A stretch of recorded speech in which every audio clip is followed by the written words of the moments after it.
Guitar, tattoos. Gentlemen, we are live. Anybody watched? Are we live? We're live. We are officially live with episode number 76. We got 24 more to go for episode number 100. They say the first 100, you learn how to actually do a podcast. So we're still learning. All right. We're still learning. Gerard, Tom, there. have you guys ever been on together or no? Yeah, Has it one always time. been No, somebody one- else, Phil Heath, Yeah. once or twice? No, Yeah. it's never just been Tom and I. This the first time the two? It's very attractive. Let's do it. It's very attractive. Okay, so crazy stories. Crazy. We got a lot of crazy stories. We got anti-sex bets the Olympics making, as if these Olympians cannot figure out a way to have sex. They found one good story for the Olympics. Space Jam, which I have to say I watched with the kids on Sunday, Yeah. and I know you watched it last night. Have you seen it yet or no? No, I was just curious. At what point did you walk out? Okay, so I'm going to give you very clear, description of what happened with us when we watched it. Okay, cool. Probably one of the most uncomfortable interviews I've ever seen in my life was on CNN with Brian Stelter. I think we have to show that. Yeah. It's something we have to talk about. And folks, I want you to make a decision whether you like it or not, or if it's fair. But the guest was not holding back, and it was disturbing, to say the least. Elon Musk says there's no way in the world Tesla would survive without him as a CEO. We'll see if you guys agree with that. I got some thoughts on that. Millennials are breaking away from their desk jobs and working remotely in places like Mexico, out of all the places, right? I guess if I was 20 years old, 18 years old, would I want to work at from a home with my friends in Mexico at Mazatlan? Or, probably wouldn't be a bad idea, Tulum? right? Yeah, Totally not in, bad, right? yeah. Jeff Bezos is going to space. Literally, right? now, Literally right now. soon. Kai, you want to check to see if he's made it out there yet or not? Let's just keep checking on that. God willing, you'll stay there. Megan Fox, someone you're not a fan of. You have a very hard time. Hard is the key word. Yeah, that's just, so you and Megan Fox. Gerard is infatuated the right word? I would drink her bathwater. Okay, that's enough. Who said that? Who said I would drink her bathwater? As the great Kevin Durant once said, I would drink her bathwater. Did he actually use that line? Yeah. Conservative porn star Brandi Love, 48, is kicked out of Florida Republican Conference for high school kids because outraged parents complained. Okay, we'll cover that. We'll cover that as well. And then Bill Burr on CNN. They're effing treasonous, un-American pieces of shit. I mean, he just didn't hold back. This is Bill Burr saying that about the media. I mean, you have to. If it's gotten to a point where you have to kind of hold back from saying how you really feel, that filter is gone right now. CNN only makes news when people destroy them on air. Megan Fox, Bill Burr in the same episode. This is like this. I can't believe it. All right, let's start off with Elon Musk. I say we're going to Elon Musk. Minute and a half to Jeff Bezos goes. Minute and a half. Yeah. Can we see it? Can we at least take a look at it? Let me read that. Why don't you pull that up? Pat, on a scale of 1 to 10, how scared is Bezos right now? I say he's at a 40. I bet he is. You think so? I bet he's freaking out. Really? This sounded good, a while ago when he was talking to Lauren, Yeah. his girl, about doing it and impressing her. Yeah. But now that he's buckling in, come on, man. Yeah. This space cowboy nerd is freaking out. I guarantee you. His ex-wife's thinking I just should have held on a little longer. I could have got it all. Why did I settle for half? I could have got it all. I would have gotten up it's the 100 same billion. reason. People are only interested in this for the same reason they're interested in NASCAR and the Special Olympics. They want to see something. You seriously think that? Yeah. You seriously think people are saying they're hoping something happens? Yeah, I think so, man. Did you see what Tulsi Gabbard say? What? He said, do us a favor and stay there. I love me some Tulsi. Tulsi's like, do us a favor. Kai, can you pull up a video so we can see it on Twitter? Okay, is this it? Is this literally live right now? Is that what it looks like? Yeah, that's Wait a the minute. capsule. Are you You're serious? kidding me. Yeah, that's it. It's very phallic. This guy's taking a dildo into Kai, space? open it up. What? Open it up. Open it up. Wow. Blue origin. That's in Texas. So it's going to go straight up and then come straight down. 3, 2, 1. Is there an audio or no? It's real for Bezos right now. Oh my God. Do you guys remember the end of Austin Powers 1 when he goes into outer space? Hey, this takes guts to get into that Is thing. that a question giant about it. Johnson? Look, that's an amazing view. Go, Jeff. Go, Mark. Go, Wally. How many flat earthers are tweeting right now that this is staged? Okay, so this is going to last Kyrie 11 Irving's minutes. definitely watching this. Yeah. Look, he even put the testes on there. What's going on, Bezos? So they're going to burn all the fuel, and then that's when it starts coming down. It's going to go 62 miles up. Yeah. What do you mean? When you burn all your fuel, it starts coming down, Tom. That's the way it goes, bro. 460. That's a cool sight. You think he's worried? Gerard, do you think he's worried? I don't know. He's inside of a building that's strapped to a nuclear bomb that's going 1,000 miles an hour. If you're not worried, you're probably not human. You actually think he's worried? I think so. I mean, this is uncharted territory. I mean, you can't prepare for this all the way. So I think a little bit. I think there's a reason why he brought people he loves the most. Who's in there with him? Let me just read who's in there with him. Let me. All right, Bezos, page 4. This is actually happening. The richest man in the world is out there. He's in that capsule right there. Do you think the outside is ribbed for her pleasure, or? Now, Gerard, you either need to find a girl. You need some help, buddy. It's somebody. We thought it was Adam, but it's Bezos! Gerard. How's it me? Gerard's got Adam beat right now. Adam, if you're watching this, buddy, the rockets for your entire life have looked like that. Just so you know that it's your mind that's screwed up right now. That all you see is a dildo there. That's just a rocket. I can't think of one rocket I've ever seen in my life with a mushroom tip. Now it's Jeff Bezos' turn to make history with flight into space. This is NBC News story. Just over a week after Richard Branson flew to the edge of space, fellow billionaire Jeff Bezos is set for a similarly high-stakes trip abroad, his own rocket. But unlike, keep it up, Kai, keep it up. Unlike Virgin Galactic, Unity Space, the New Shepard rocket and capsule fly autonomously without pilots on board. So there's no pilots on board right now. So they've just hit their max speed. It's leveling off. That's 3 times the speed of sound. Is this where the guy jumped out? Is this like the same height where that guy jumped? Well, they're 200,000, 212. Look at that. They're up there, man. Beautiful day. Okay, slowing down. Now, what is the Fuel's practical? burning out. All jokes aside, what is the practical act? You know, why are they going through this billion-dollar space race? They don't tax in space, so it's like if you can go live there for 181 days, you know, you're saving so much money. Are they going to look to mine on the moon? No, Is it resource extraction? Tourism. They're going to charge $200,000 a flight for these things going forward. 200G. By the way, did you know that the guy that paid $28 million to go up with these guys backed out? He didn't go. They had to go. They had to go to Plan B. They had to bring the 18-year-old kid that was on the next mission. Why not? He didn't say why. Out? I'm sure he pulled an Ashton Kutcher, and his wife told him, "You're not going." That's what happened with Kutcher? Yes. What happened with Ashton Kutcher? Ashton Kutcher already paid for the next mission with Branson. Already paid for it. Couple $100,000. And Mila said, "You're not going." And so he's not. So I said, "Dude, where's your man card?" I mean, come on. He's handing that in. Literally, Mila said, "You're not going," and he's not going. They had a conversation. She didn't feel comfortable with it, so he backed out. He's not doing it. If you got to lose your man card to anybody, Mila Kunis is an okay person to lose it to, I suppose. You know? Best Mila Kunis movie. Best Mila Kunis movie has to be Forgetting Sarah. I mean, I don't think there's anything. Oh, that please, time out. Time out. Friends with Benefits with Justin Timberlake. Better than Forgetting Sarah Marshall?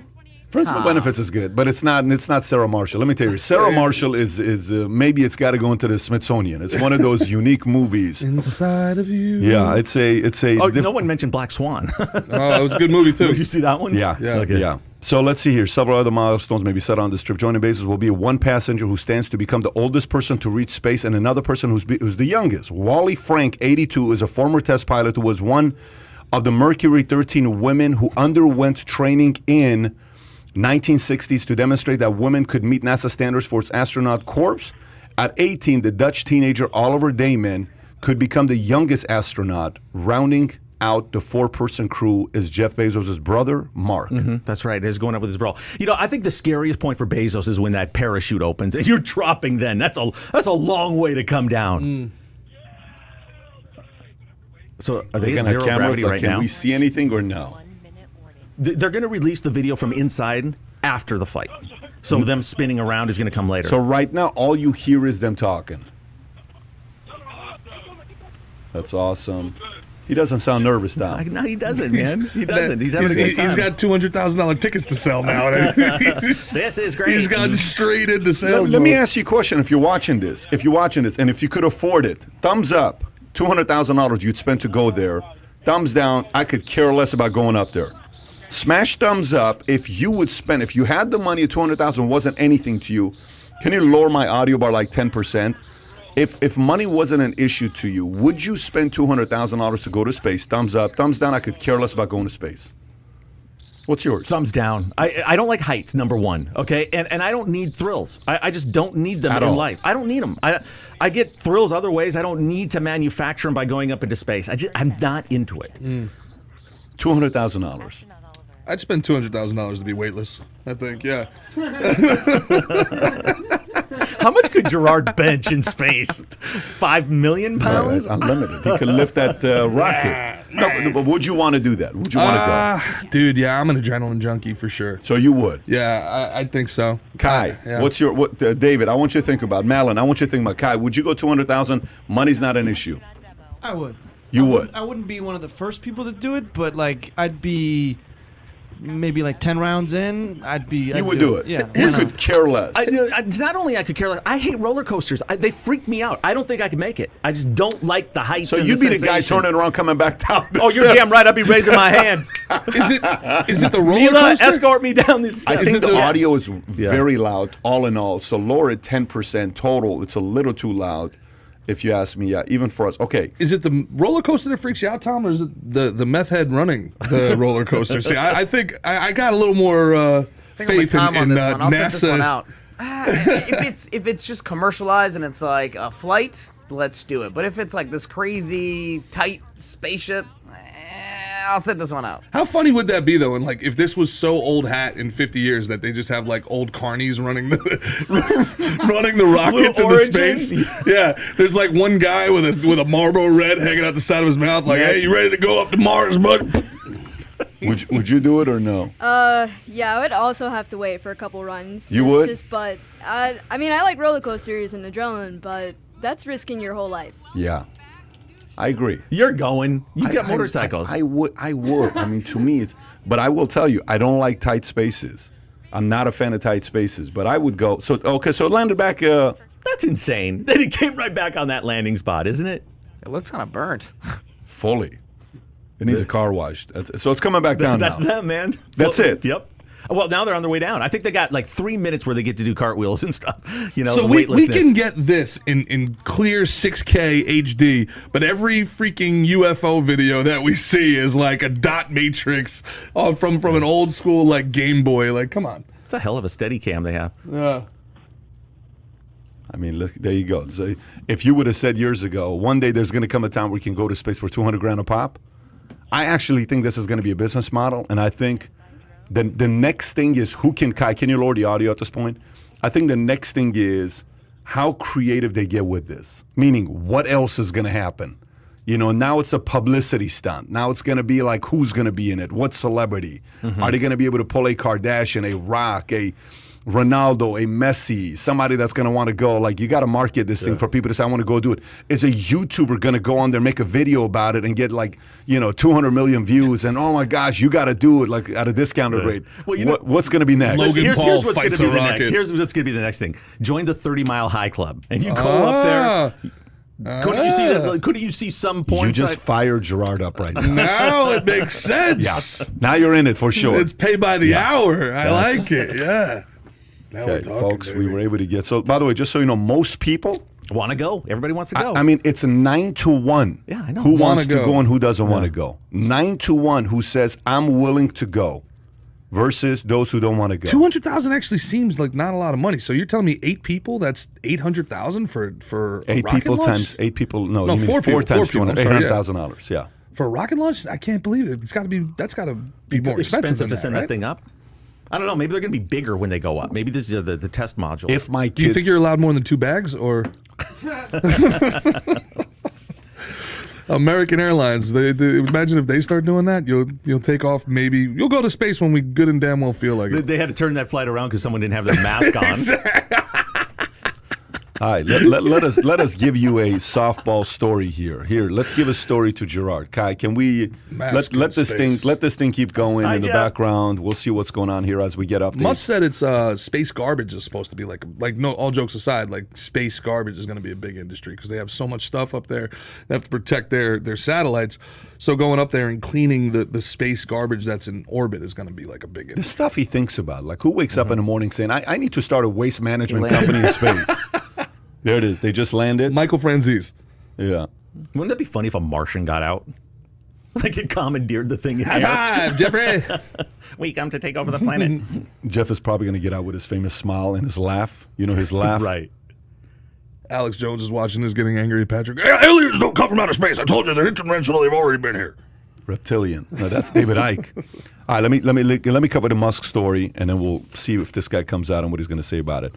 Musk tells Solar City trial that Tesla would die if he wasn't CEO. This is a Reuters story. Elon Musk insisted in court that Tesla's board controls the company, but also said the electric vehicle would die if he wasn't a chief executive. As he ended his first day of testimony on Monday in defense of Tesla's 2016 acquisition of Solar City, the lawsuit by union pension funds and asset managers alleges the celebrity CEO strong-armed Tesla's board of directors into depleting the company's assets with a $2.6 billion all-stock deal for Solar City. The CEO at the time owned a roughly the CEO being Elon Musk, 22% stake in both Tesla and Solar City, which was founded by his cousins.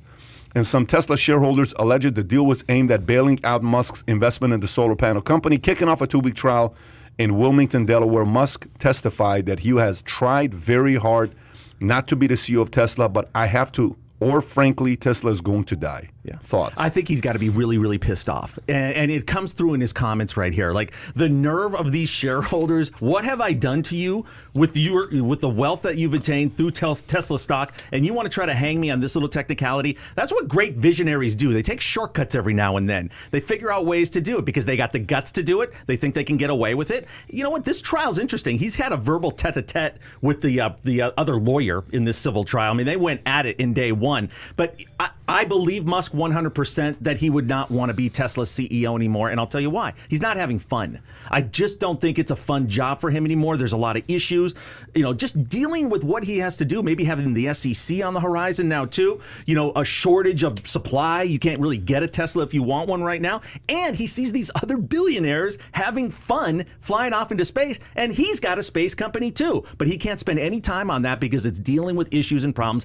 He'd give up Tesla in 1 second if he could, but it would fall apart. Yeah, and he's been infiltrated by some far left proxies too that are ringtone off. That he's hired people that have turned out to be political operatives against him, and they get in specifically to try to convince all his employees to unionize.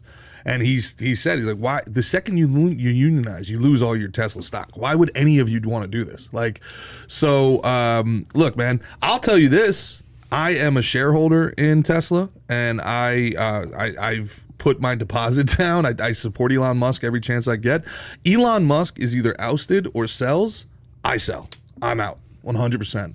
I don't invest in Tesla. I invest in Elon Musk, and I think that I represent a majority of those shareholders, and I think he knows that. And he's said on multiple occasions, he's like, guys, threaten me again, I'll take this company private. Just one more time, don't let me do what I want to do with my own company, and I will pull the plug. I don't need the money. I will take this thing private. I'm going to give you a completely different perspective from what you guys just said here. He's playing with fire. And here's what I mean by he's playing with fire. So a company is like a government. You have to realize each company is like a government. It's got the people in the middle who are the best people to bounce ideas off of because they'll be like, okay, let me think about it. And then they're reasonable. Yeah, I don't know about that, Gerard. I don't know if I like that idea. And they'll sincerely tell you, I don't know if I like that idea. Are you talking about his fellow executives? Or yeah, I'm talking executives. Yeah, I'm talking like board, executive people you're working with. So you got the C-suites, you got the board, right? There's people on the board that are like, yeah, Elon, we should actually consider it. You know what? Why don't we have a couple people run some numbers here and see what that looks like if we were to make a $500 million investment into that, right? Then there are those that no matter what he says, they're going to say no to. Then there are those that no matter what he says, they're going to say yes to, right? So then there's gridlock on the board. When there's gridlock in the board, the founder, the driver, the CEO loses his or her mind when there's gridlock. This is why you're talking 51% rule. Or if your name is Mark Zuckerberg, you keep it at 26% and you're out of Delaware, which means you still have 2x the amount of votes, which is 52%. So you can still have control no matter what anybody else says. Even though you're not a 51% owner, you can still set it up that way to have the influence, right? But at the same time, you have to know that the no people, the people that are just automatic no's, they're typically the ones that are more pro-government and more, regulation, some of that bureaucrats, stuff. Right? They're bureaucrats. Yes, they're bureaucrats, right? So they're a little bit afraid of what could happen. And so they're one step away. If you piss me off, I may not be able to do anything to you, but I know how to make your life a living hell, okay? Which means going to who? Oh, they're litigators. They go right to lawyers. They go not to lawyers, buddy. It's the SEC. They go back to making his life a living hell. So And these are people that he put on his board that would do that? Not necessarily he put on his board. So he can nominate some people to be on his board. Others can nominate to be on his board. You don't necessarily have everybody you choose to be on your board. I don't understand how that works. Can you give me like a 2-minute on that? Okay, so let's just say you come in and you say, I'm going to raise $1 billion. Let's start a small company. Okay. It's the two of you start a small company together. But you're getting to a point, like even yesterday, I'm interviewing Dave's Killer Bread. You know Dave's Killer Bread? Great bread. I'm interviewing the guy, right? They start the business. They go from doing 200 loaves a week to doing 500,000 loaves a week. He says, we don't have money because we keep running out of money. We don't know what to do. So then eventually Flower Foods comes in and buys them out. And now they're doing 10 million a week, loaves of bread per week. He gets $275 million cash deal. But out of the $275 million cash deal, he only got $33 million. Why? Poor guy. Here's why. Because when you're growing, you don't have funds. So you have to go grow and raise capital. So you come, let's just say to me, and you say, Pat, we need about $10 million. I say, I'll give you $10 million. Great. In return, I want you to have a 7-man board seat. Out of your 7-man board seat, I want 3 seats. Okay. That's how it works. Got you. So you say, okay, so the 4 board seat, it's going to be what? You, Tom, and you pick whoever else the 2 are, and I bring my 3. The goal with the money guy is to maybe win 1 more board seat.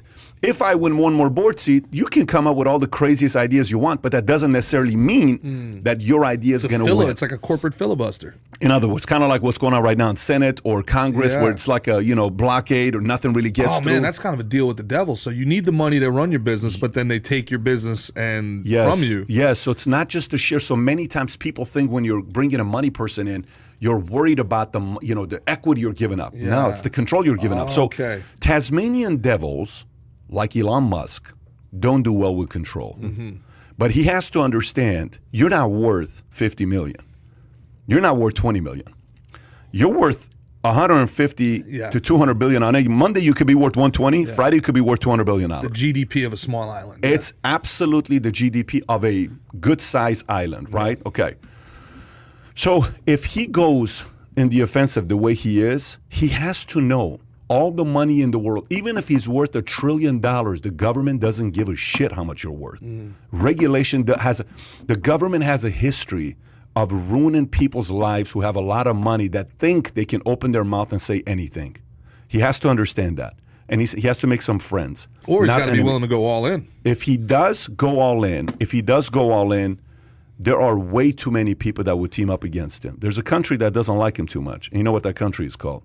He went in thinking he can make a deal with them. And what did they all of a sudden do?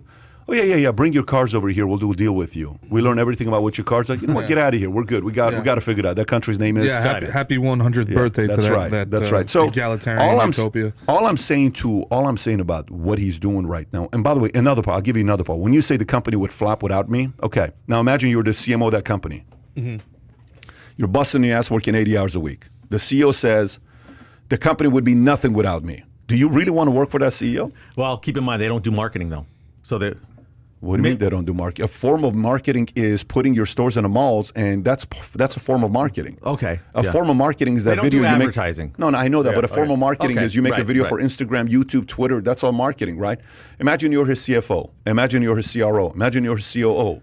Imagine you're his president, and the guy says, you guys are not going to do anything without me. You think there's cohesiveness on the team right now? I think there's a certain part of a rift going on right now on that team because there's only so much C-suite executives can take it to say, dude, I'm going to go somewhere else to be appreciated. So again, the board is forcing him to pin himself against his executives. It's not a good look. But I agree with you that they're probably pissed off and that they don't feel validated and worth what they feel they are when he says that. But I also believe it's true. It is true. There are some companies that the leader is so dynamic and so. Remember when they had? No one say it's not true. Okay. All right. Keep going. Keep going. Remember when they had? I literally work for one of those companies. Hey, remember when they had the situation maybe 2 years ago where they weren't producing the model, the E or whatever, and he had to go in there and sleep on the couch and work 20 hours a day for like a month and a half to keep it going. I mean, he basically saved the company right there. Yeah. So it's a tug of war because he's right and he is going to lose some good executives along the way. But I don't know. Don't you think that he thinks if I lost Tesla, I'll just go build another one? Yeah, but here's the saying, buddy. Like this is how again, listen, Elon Musk is Elon Musk. I admire this man for what he's done, and God knows he's done more good for the world than bad. So we have to keep a guy like this sane to keep producing and solving many big problems, because he vibrates at a level other people don't. But this is the one part to keep in mind. When you're good, talk about it. Promote it if you're good at something. But when you're great, you don't talk about it. Other people do, yeah. Other people do. Michael Jordan never went on talking about how great he is. LeBron on the other hand. LeBron on the other hand is a different story. But Michael Jordan just went and showed you greatness. And then you said, this man is great. Elon Musk is great. You don't need to tell us. We know already you're great. All right, you just said something. You got to keep himself sane. He's going in there. He's working 18-hour days. He says he only sleeps 4 hours. How long can you keep that up before there's burnout? How long? Just because you're an executive doesn't mean you're not a human. And that's just one of his companies, by the way. Yeah, there has to be, we expect these people to function at such a high level. You got a Ferrari, best car in the world. You keep it in the red for too long, the engine explodes. I don't disagree, but here's what happens. Just so you know what happens if you're redlining it too much. You know what happens? Happened to me a handful of times in my career. When I'm pushing too hard, and again, this scares the hell out of some people. When I'm pushing too hard, my body just shuts down. You go to the emergency room, you get IV'd up, and people tell, your body's purely on exhaustion. One time I was on a 2-week road trip visiting all these offices, and I was going on 2 to 4 hours of sleep a night. It was just very difficult. When I came back on 2 o'clock in the morning, I don't even know what's going on in my body. I went to the hospital, and next thing you know, they checked me out. They put the IV in me. They said, sir, I said, is it my heart? It says, no, your heart is fine. Everything's functioning well. Your body's just telling you are freaking exhausted is what it is. This happens to athletes who are pushing the limits. This happens to military. This happens to business people. And he's testing. And by the way, eventually something's going to happen to his health. And that's what gets him. When a lot of these people, business people, they hit a wall and then there's a health issue and they're like, I better start paying attention to it. He's going to pay attention to it as well. Yeah. But I think for him, you're not going to slow him down. Is someone going to sit this guy down and say, hey, Elon, I think you need to get 7 hours of sleep to reach REM? He ain't going to listen to nobody. No, I don't even think it's that, though. I'm talking about, when I get tired, my patience is the first thing that goes. And this might be something tweeting 2 o'clock in the morning after 48 hours of working where he just doesn't have patience. He just doesn't have the patience. You know what I'm saying? For me, when I get worn down, you get the physical that you're talking about, but the mental drain is even worse, where I don't have the patience for something small that I would have been able to be like, all right, no worries about it. We'll talk about it tomorrow, when I was functioning at a level I should be functioning at. 11 hours later, I'm just like, dude, why would you even ask me something so stupid?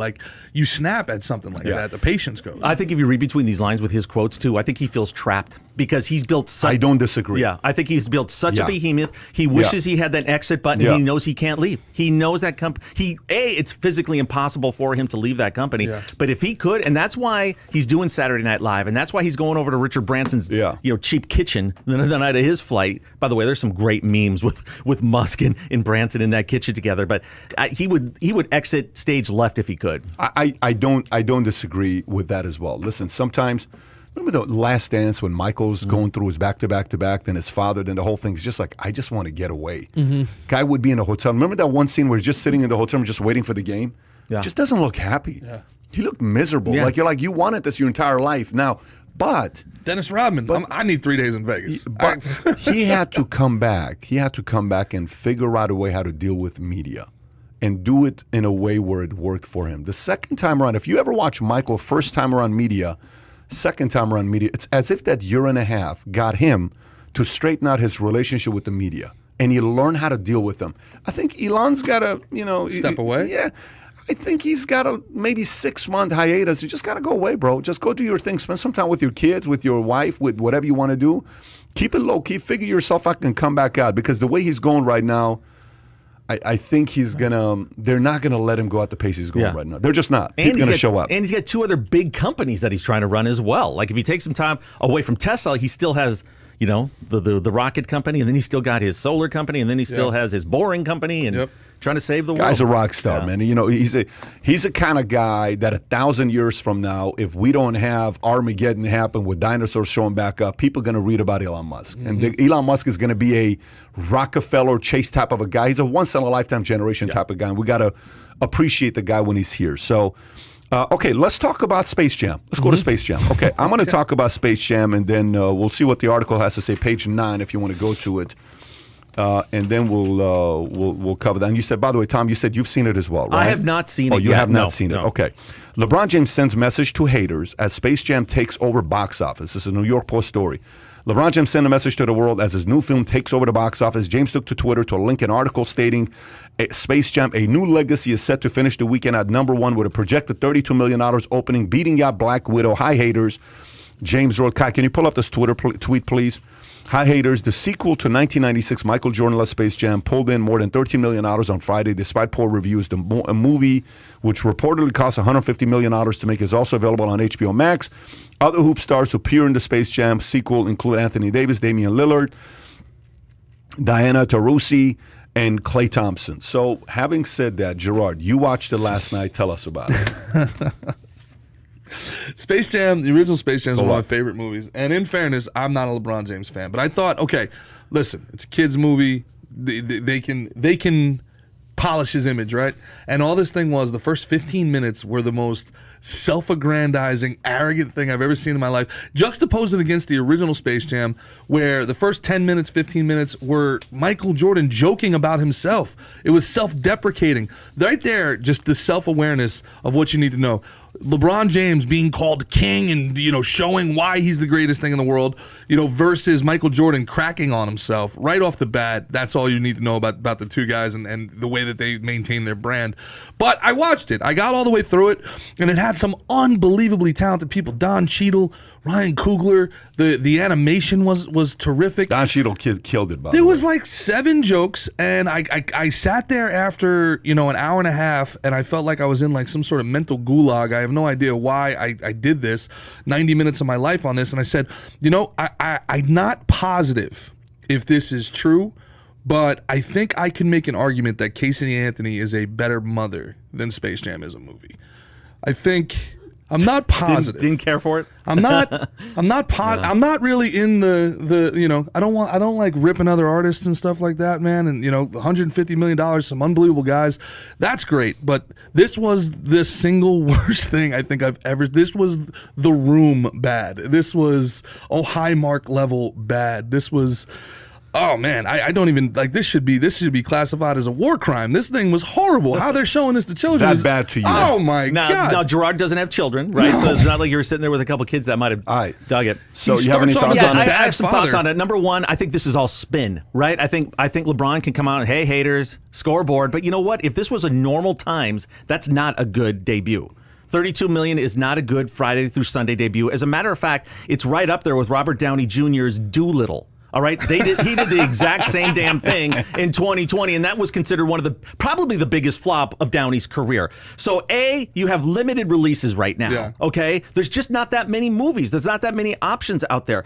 B, if you compare it to what Michael debuted with, what Jerry Maguire was out at that time, I mean, there were some big movies and some competition. I give LeBron credit. He shows up at the finals with his own bottle of tequila that he's promoting, and he's got the movie. If he was in the finals, this thing would have done even better, right? Because that's a running commercial. Well, that was for the him. plan, though. If you look at the date when it came out, the plan was he would be in the finals. Yeah, so I think this is a little bit of a disappointment, but all in all, it's going to do well. It's going to do a couple $100 million worldwide, especially when you bring in the streaming numbers. He just doesn't know how to have fun. He's like the least fun human being. Like the dude is A-Rod, man. Like it's like so image conscious. Everything comes off as so canned. You were right. I felt like I was watching LeBron James propaganda. This was not a fun movie at all. So here's what happened with me. Kai, go back to the tweet that I sent to you. Like, go to that. So here's what I said. I responded back to him. I said, Jordan versus LeBron Space Jam. Space Jam 1 MJ. Budget $80 million. Box office $250.2 million in 1997, not including inflation. No streaming, no social media. Space Jam 2, budget $150. Box office, it would need to do $471 million to match Space Jam 1. No hater here, just simple data, right? That's what I respond. Okay, so now... 2 hours after this tweet goes out, I take the kids to go watch it. So it's myself and the kids and Mario and Carol. So we go to watch the what do you call it, the movie.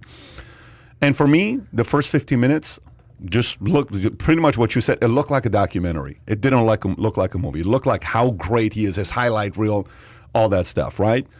And then the story starts, and it's the story of father, son, and he's forced him to be a basketball player, and this guy's a gamer, and hey. I saw that part, the emotional connection about a father trying to get his kids to be like him. It's a very difficult position. It's LeBron James. This guy is the greatest basketball player in the world as of 3 years ago, right? I mean, it's changed the last 2 or 3 years. The greatest basketball player around the world. So the storyline was great. So I asked my kids afterwards, not going to lie to you, the last 45 minutes I was knocked out. It was the best sleep I had in a long time. I'm not to take shots at the movie. Right. Just so everybody knows, I knock out 50% of movies I watch. So this is not like it's a Space Jam thing. It's a PBD thing. Was the theater full? Shout out to JP Sears. The theater was not only full, they clapped at the end. People stood up screaming. They loved the storyline. Okay. I asked my kids, what'd you think about it? They like Space Jam 2 more than 1. Mm-hmm. But they don't know like the whole history and all this other stuff. They don't look at it from that standpoint. My boys related to the story that has to do with them and their father. That's all they talked about. Because my son says he wants to be a scientist. So he's not trying to be, and I always tell him, buddy, I don't want you to do what your daddy does. What do you want to do, right? So to them, it was kind of like that connection they made with the story. I thought the story was phenomenal, is what the story was. The writer is an Armenian writer, by the way. The guy who wrote the script is an Armenian writer. I thought the script was great. I thought Don was freaking insane. He's Don Cheadle. He just crushed it. Yeah. I thought LeBron is not an actor. I thought LeBron's commercials the first year he came out were better than the acting he did in this movie. Yeah. And then at the same time, there's just a part of me that, you know, I go back and I think about a couple things here. Again, high haters, numbers here. I mean, what do you, buddy? First of all, Michael wouldn't do that. Here's the other part. If I'm LeBron James, why didn't Kobe Bryant ever do Space Jam 2? Mm-hmm. What are you doing Space Jam 2? Yeah. Like, what is the idea of doing Space Jam 2? I don't even, if I'm his marketer, if I'm his right-hand guy, and I'm sitting there saying, nothing about your brand has ever been linked to Michael Jordan. Kobe's was. Kobe was trying to be like Mike. Kobe's the Gatorade commercial. Like Mike. I want to be like Mike. I want to be, you know the whole thing? Yes. Kobe was trying to be Mike. Yeah. There's nothing about LeBron James that's like he's trying to be Michael. Other than the number. Not his game. Well, it used to be 6 until Michael said, you know, he took a shot at LeBron saying no one is bigger than the NBA. And then LeBron's like, I'll take 23, right? Now, LeBron, do your own movie. Mm-hmm. What's Space Jam? So I don't understand that concept. Like, are we supposed to expect Giannis to do Space Jam 3 in about 10 years? No. I don't know about that. I think LeBron secretly thought he was going to do a better movie than Michael. I think he wanted to one-up him. And I think that was dangerous. You know, by the way, they're also tooting their horn about, like I said, this is all spin, you know, with movie numbers. That's all it is. They were coming out and saying, we beat Black Widow. Well, Black Widow's been out for 3 weeks, and it did $80 million on their first weekend. Yeah. Right? So there's no comparison there whatsoever. I will give LeBron credit for one thing. It's not easy acting on a green screen and with animated characters. I mean, if you're not a trained actor and then you have to try to pull that off and make it seem real, I'm going to go check it out. Dash wants to see it. Neither was Mike, by the way. Michael was also not an actor. With Ryan Coogler advising you and $150 million on the Warner lot, you don't think it's something you can pull off? No, I'm sure he can, but I'm just saying it's not the easiest thing. If you're watching this, who watched it? If you watched it, did you like it? Did you not like it? Just out of curiosity. You know, if you've seen it and you liked it, put thumbs up. If you watched it and you didn't like it, put thumbs down. Maybe give us a score. Out of 10. Rotten Tomatoes, I think, has got a 4.2 or 4.3. I don't know what the score is. Yeah. IMDb is a 4.3 here. This thing of ours just posted 4.3 on IMDb. What's your score out of 10 if you actually watch it? And right next to it, write down, I'm a LeBron James fan or I'm not a LeBron James fan. Go ahead. I mean, look, I like that he set the bar so low for success because my dumb internet videos have got like 34, 35 million views. So, hi, haters. Like, I'm crushing it. I'm killing it, man. So thanks, LeBron, for that. You know what else I saw regarding LeBron? You know, he's got that entertainment company, Spring Hill Entertainment. Mm-hmm. I heard that they're looking at a potential $1 billion exit out of that thing. Like, literally, like there's going to be $1 billion offer for that. I mean, that him and Maverick. Why an exit, though? Well, I mean, because someone's going to buy it out or invest into it or something. Not to pivot, but did you see Omaha Productions with Peyton and Eli Manning? Yeah. The massive contract they just signed with ESPN.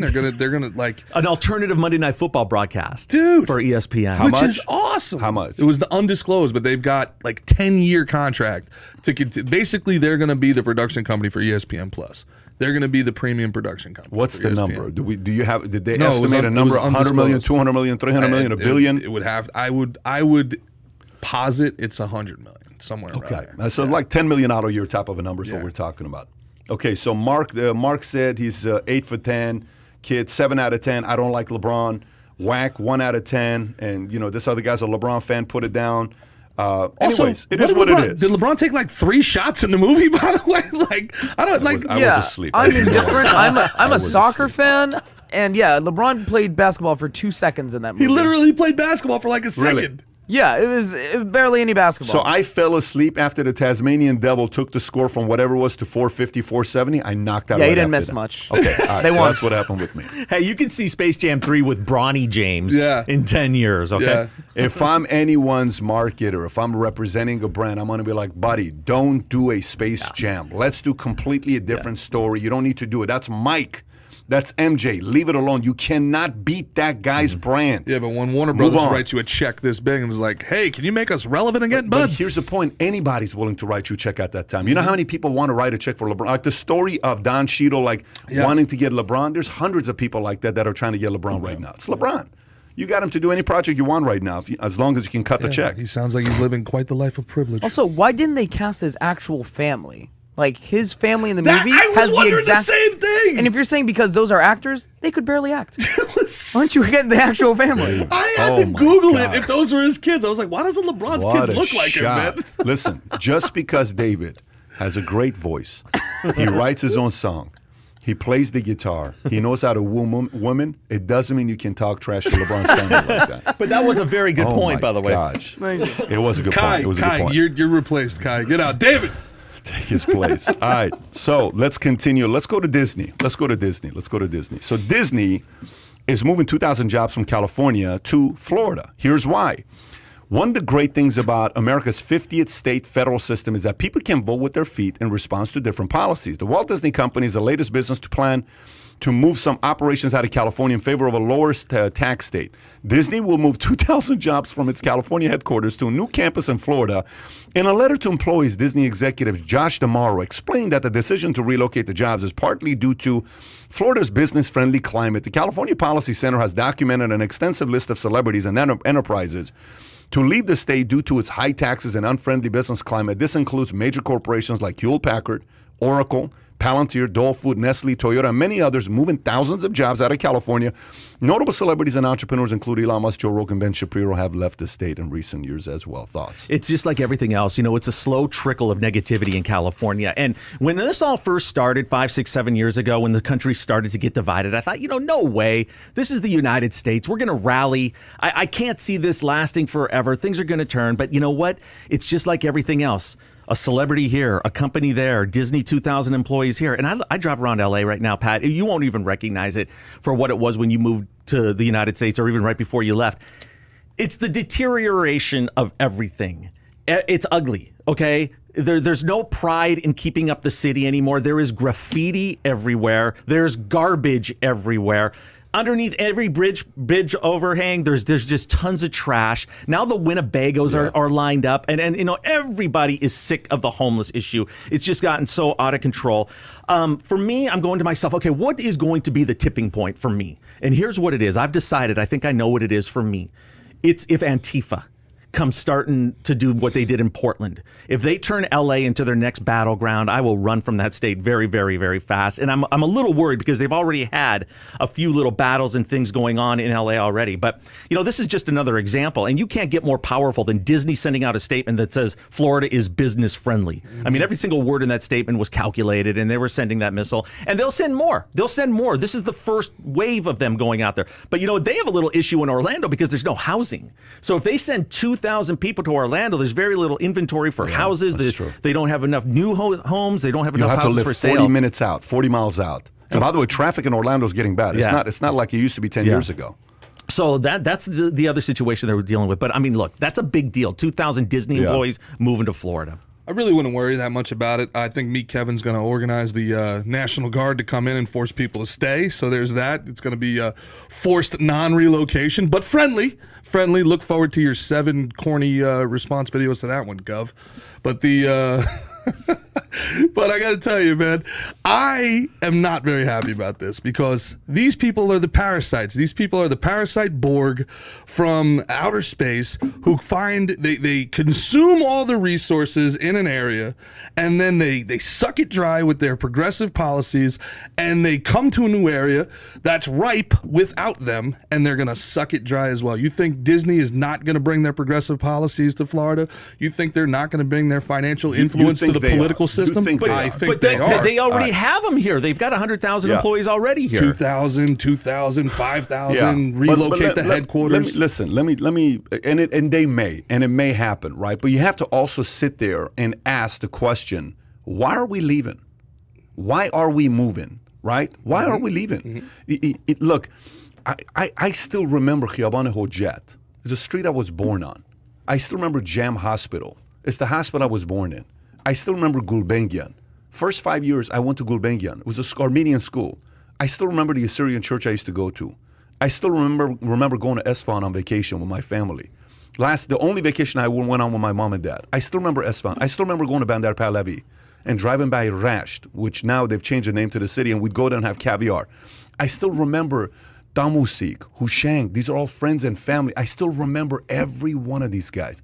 It's still in my blood. I am from Iran. I love the culture that we had during that time. Armenian, Assyrian from Iran. Till today, it's in my heart. Every single time we think about Iran, we ask, why did we leave? I couldn't say anything. I was silenced. We were afraid. We were worried. If you told anybody you're Christian, and you would sit there and like, even as a kid, it didn't take a lot to realize this concept didn't work. Freedom is everything. This is why we go to America, the greatest country in the world, till today. I don't know what's going to happen 10 years from now, but till today it's the greatest country in the world. So a lot of these guys that are leaving, here's what I'm wondering. If you've ever read the book by Bob Iger, what's the book called, Kai? Bob Iger's book is the Ride of a Lifetime, right? He talks about how he's sitting with Murdoch, I think is in a book. Is he sitting with Murdoch and he's talking about the fact, Murdoch asks him, so Bob, any plans of running for office? And Bob's like, oh no, I don't want to do anything like that. And he says in the book, I was thinking about it, but I couldn't tell him. Because what if Fox News goes out there and finds out that I want to run, what they would run with it? I wanted to run. And he wanted to run as a what? As a Democrat. And governor, wasn't he thinking right away? No, he wanted to go straight to president. Okay. Yeah, straight up to presidency. He's a Democrat. He talks about why he's a Democrat. He talks about why he's a Democrat because of his parents. He's not a Democrat because he's a Democrat. He's a Democrat because he's loyal to his mom and dad. And it's a form of undermining your family if you're a Democrat, right? I'd love to see some of these guys who are Democrats who are leaving California and going to Florida. I'm not telling you to be a Republican, but it's time to you become an independent, kind of say, hey, these policies you guys are representing, I just don't support anymore. What the hell is the matter with you? Are you seeing that, though? There's empirical evidence in both Arizona and Texas that they don't. They relocate because those policies failed, and then they vote for those same policies in their new location. It's asinine. But I think Bob, deep down inside, is a logical guy. I think the only reason a person wouldn't is pride, ego of saying you were right. It's the only reason. But we all eventually get to a point where we sit there and we think there was an idea that we thought was good. We're eventually going to question it. I think some of the guys are going to start converting. Republicans don't help either, especially with what happened with the Brandi Love thing. But they do not help. They don't welcome people. Well, let's talk about that. Let's talk about it. I'm actually curious to know what you're going to say about this. Brandi Love, you brought the story up to me yesterday. I don't know who Brandi Love is, but apparently Brandi Love is one of your heroes. Pat just put me on Front Street out here. Gerard. Very popular. I can't grab Gerard's phone. It's risky. If I grab Gerard's phone, I have to be very careful when I take Gerard's phone. He snaps it out of my hands if I have his phone in my hands. So, conservative porn star Brandi Love, 48, is kicked out of Florida's Republican conference for high school kids because outraged parents complained. Daily Mail. Brandi Love, 48, attended the Student Action Summit with Turning Point USA in Tampa, Florida Saturday, and posed for photos in front of exhibits and a Saving America tour bus. Love initially arrived at Tampa Convention Center as an enthusiastic VIP guest, but was suddenly kicked out for backlash against Christian organizers. Christian conservatives immediately began criticizing her attendance on social media, slamming her organization's decision to allow an adult film star to attend an event targeted at 15 and 16-year-olds. She is capitalizing on the attention by selling T-shirts poking fun at one of the conference's founders. She is selling shirts with the slogan, I Trigger Charlie Kirk, on her OnlyFans website. So, What are your thoughts about this? Dude, this is the reason I didn't grow up a Republican. One of the wild things over the course of the last 15, 20 years, for anybody that's been paying attention to the political leanings of America, has been watching when we were kids, the Christian conservative of my youth was the Karen. The Christian conservative was the person that was judgmental, telling you what you couldn't do. They were the self-appointed arbiters of the zeitgeist. You can't do this. We can't have that. We can't show these people holding hands on TV. Put the beds apart, blah, blah, blah, blah, blah. Then somewhere it shifted to this progressive left, became the woke left, became the new arbiters of the zeitgeist and what's acceptable in a civilized society. And the Ivy League, it kind of comes from the Ivy Leagues. When the Ivy League switched from William F. Buckley to AOC, this kind of like Buckley was a legend, by the way. They think they control us and like what we can and can't think and what we can and can't do. And this bothers me to no end because it's exactly what you said. If I'm leaving my home because the policies are so bad, right there, I'm open-minded to a new idea. And then immediately I go and I come to a new community. This is a community event. And the first thing they say is, you're not good enough to be here. You're not perfect. Get out. I'm like, screw these guys, man. Absolutely screw these guys. Also, if the idea is that we don't want to corrupt the minds of the Christian youth, what was Mary Magdalene, dude? What was Mary Magdalene's job? Jesus himself took on who? Let me ask you a question. Kai, pull up swimsuit cover. Did you see the swimsuit edition that just came out, Sports Illustrated? Did you see this? That's the Sports Illustrated annual swimsuit cover, transgender, Lena Bloom. Wow. Okay, first transgender to be cover. You think that's okay? What do you think, Gerard? I'm actually curious. I think I don't stand a chance in Miami. I got to stop drinking, boy, is what I think. This is... I don't stand a chance. Transgender. That is unbelievable. I would never have guessed that in a million years. But I'm asking you, Gerard. Are you okay with that? Yeah, I got no problem with it. Let people live their life, man. What I don't like specifically in the media is if they're promoting her specifically because she's a transgender, I have an issue with that. I want to live in a meritocracy as much as possible, okay? But look, she's beautiful. What? I mean, there's no way to say she's not beautiful, right? I mean, we don't know what Photoshop is doing. I don't know, man. But come on, that's a swimsuit model. Okay. I mean, it is what it is. So for you, this you're totally fine with. I have no issue. What do you with think that. about this? I mean, if you know the Sports Illustrated swimsuit issue, that's what you get. So I'm not offended by it at all. Now, Miss Nevada, I feel bad for the naturally born women that they lost to a naturally born man who converted, mostly because I think... Pull that story up. I think what you're doing is you're telling, and I just think that the image that you're giving to young women is that you're not good enough the way that you are. This other person got thousands of dollars worth of surgery to make themselves the ideal candidate for Miss Nevada, for the like actually completely redid their body to be the perfect candidate for the pageant system. And I think that that's a really dangerous message to send. So let me tell you where I'm going with this. Gerard, one day when you have kids, we'll talk, and I'm actually curious to know what position you're going to take. So for me, I understand, and I responded to her, and I sent out a tweet. I never got back anything from her. I don't think she wanted to go that route and have that conversation with me, because this is an event for 15 to 16-year-olds, okay? That's a targeted event for 15 to 16-year-olds. I don't care if you're a porn star or anything. If it's 15 to 16-year-olds, it's not your place to go, number one. You're trying to create noise, which more power to you. Now, if Turning Point USA is doing an event that's 24-year-olds, 30-year-olds, whatever, and she goes and they turn him down, now that's a different story right there, if you're losing that. You're 15, 16-year-old,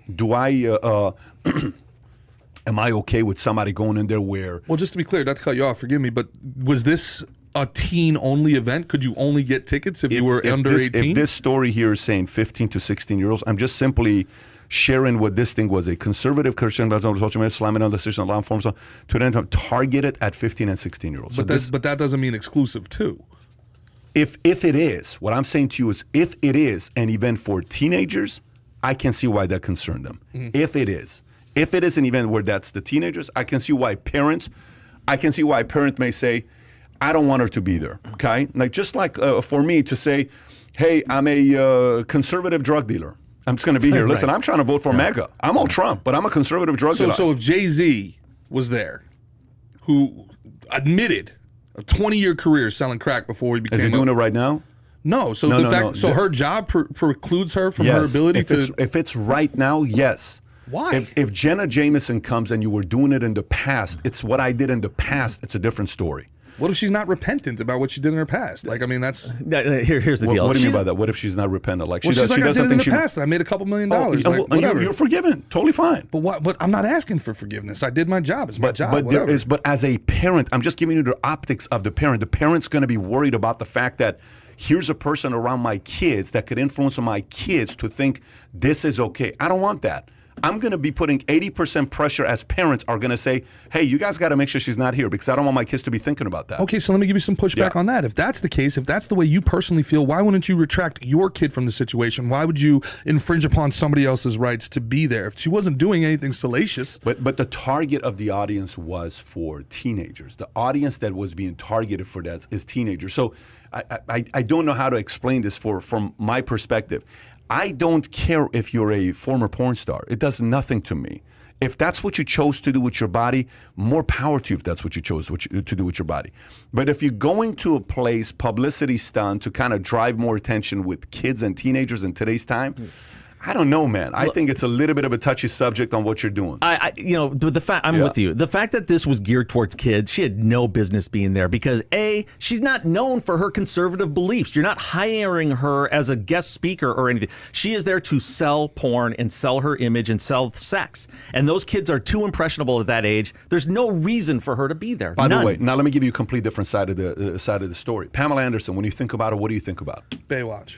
What else do you think about? Just a hot, chick. Tommy Lee video. Tommy Lee. You think about the Tommy Lee. Tommy Lee video, I got to be honest, I think a little more about Tommy Lee. A train wreck for 20 years. That's what you I think salute him afterwards, right?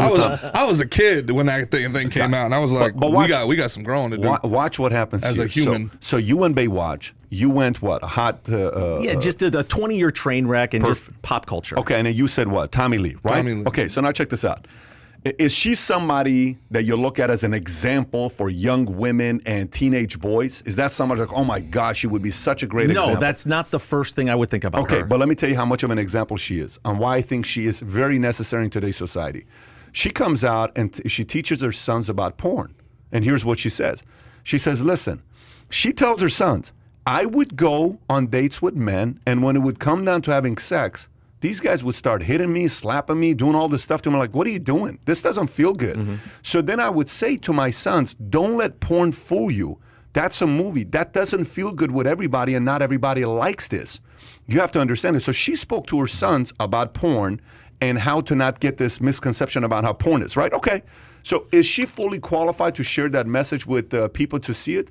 I think she's qualified. She's qualified. I think she's very qualified. She is an authority on the matter. She is an absolute authority. Yeah. But guess what I see with that? I think that if I'm putting an event together, I don't mind if somebody like that comes and gives a message to young boys. Yeah. There's a motive behind it that's a positive motive versus I go to this girl's Twitter account and I just kind of see what she's doing. Brandi Love, extremely attractive. I'm sure there's a big market for her. And then the next tweet is, hey, this is the shower I'm going to be showering out of today, and here's the view. Okay. So to me... If it was exclusive to... I don't know enough about it, frankly. I don't either. I'm telling you right now, if it was exclusive to kids and she got in under false pretense, I'll back off, for sure. But if it was open to the public and they were just marketing it to younger kids, if it was like a Disney thing where it's open to everybody but we're marketing it to younger... Yeah, but still, that's just as bad. Why? Because if you're marketing it to kids, then you're bringing in a whole generation of kids that should not be exposed to porn at that age. What other jobs should not be allowed? By the way, I put that on Turning Point USA, and let me tell you why. You tell me a club, like back in the days, there was a club called Carnival in LA. Carnival was 14 and up. You shouldn't have a club that's 14 and up. So, by the way, let me say that one more time. Escapades. It was 12 and up. We had a club that was 14 and up. Yeah. Are you out of your flipping mind? My father would never, ever, ever, ever, ever let us go to this club. I was 16 First of all, years old, and we went there. 12-year-old caberret, 12-year-old. How did this pass the zoning? Here's the point, how do you bring that to the board? Here's the point, though. You're 16 years old, you go there. Yeah. Well, who's the market? And I'm 16, I'm tall. So I don't look 16. I probably look 22. I mean, I've looked 40 since I was 16 anyway, so it's not like it's a big difference. In the bathroom. So you go there, next thing you know, and by the way, Carnival, this club, you know what it had? It had, you know how you have the booth with the couch and all that stuff? They had rope, they had, what do you call it, drapes to cover it up. Oh, a VIP? It was fantastic, without pay. You didn't have to. There wasn't bottle service. Right. Yeah. So Kiwi's Playhouse I'm playing. 15, 16 years old. I'm going over here, and you're like, okay. Yeah. So the point is, Shut Well, it Pat, that's down. where you learn some of your Shut it game, and down. you know it, right? That's Shut honing your it craft. That's like down. 10,000 hours, man. by the way, Free throw. you know how long that club lasted? Not a long time. Sponsored by Wayfair. Meaning, the point is, Turning Point USA has to learn Yeah. from this to know if you're saying under 18, you have to keep it under 18. I need to know what else though. Like, I mean, would you have an issue with Jay-Z being there? No, I Would wouldn't you have an a- issue? Sylvester Stallone started in porn. Look, porn is dangerous, and you do not expose that to 15 or 16-year-olds. Sylvester Stallone started in porn. Would you have a problem with him? Come on, nobody I'm knows dead that. serious. Nobody knows that. You know, but it's he's the not internet. still Google doing it. He's So not the still issue is that doing it. she is Hey, right now at this moment a porn star. Damn right. What if somebody was a weed entrepreneur? Should they be there? Should be there. Should not be Should there. not be there. No, this Even is if it's legal.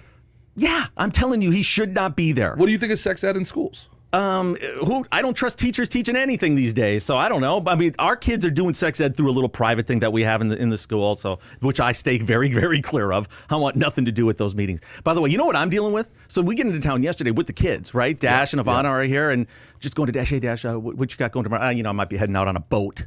So apparently, one of his friends from California, who's famous, I'll tell you who it is later, but apparently he's in town too, and I got a hold of him and said they might be taking him out on a yacht. He's 12 years old, and he goes, I might be heading out on a boat today. Really? Okay, well, let us know how that goes.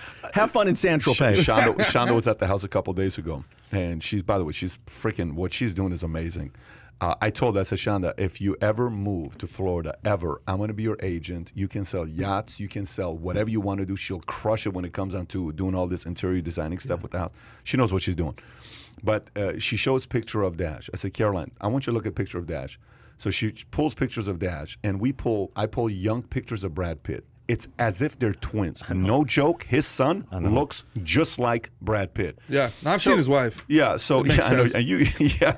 So look, I don't know about. Not that Tom's not a good-looking guy. You're very attractive yourself, Tom. I don't know about this story here. Quite frankly, it's a bit annoying when you think about the story here. One interesting statistic, by the way: 93,000 people died of drug overdoses in U.S. during the pandemic in 2020. A staggering loss of human life. Let me say that one more time. 93,000 people died of drug overdose, okay?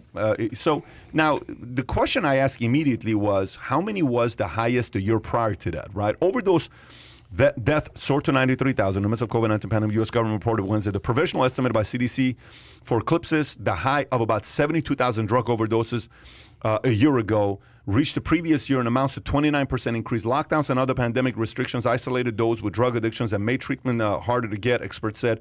Overdose deaths are just one facet of what was overall the deadliest year in U.S. history, with about 378,000 deaths attributed to COVID-19. The nation saw more than 3.3 million deaths. The estimate of 93,000 overdoses translates to an average of more than 250 deaths a day, roughly 11 each hour. So 21,000 more than average last year. What does that tell you about isolation? Not good. Not good at all. And those are just the numbers that are reported that could be directly, attributed to it. What about the slow burn that you have, the cancers, or some of the other things that come from the drug? It's an epidemic. It's so horrible. And the most disgusting thing when you think about this is Big Pharma knows a lot about this thing. When you think about the opioids, and when you think they know they make Prozac, right, an antidepressant, and they know there will be a certain percentage of people that will become homicidal and suicidal, and they do not give a damn. Yeah, they call it acceptable risk. Yeah, and, luckily the Purdue family's starting to pay. I mean, these are evil people. If you create these drugs that you know are going to get people addicted, and which you do, everybody knows somebody, everybody's seen it. You get a little back injury, you start on OxyContin and you can't get off it, and it gets worse and worse and worse. I mean, these drug companies are despicable. I didn't think we were going to cover this one because now you're going to get one of my little rants here. But dude, this is my God Almighty. The first thing that we did is we shut down the schools. We shut down the churches. We kept the liquor stores open. We shut down the gyms. We kept the freaking. We shut down outdoors. Outdoors, people couldn't go in the beach. They couldn't walk in the sand. They couldn't dip themselves in the water. You couldn't go into a pool. You could do nothing for your mental health. Nothing. All you could do was sit there bored and anxious and get drunk.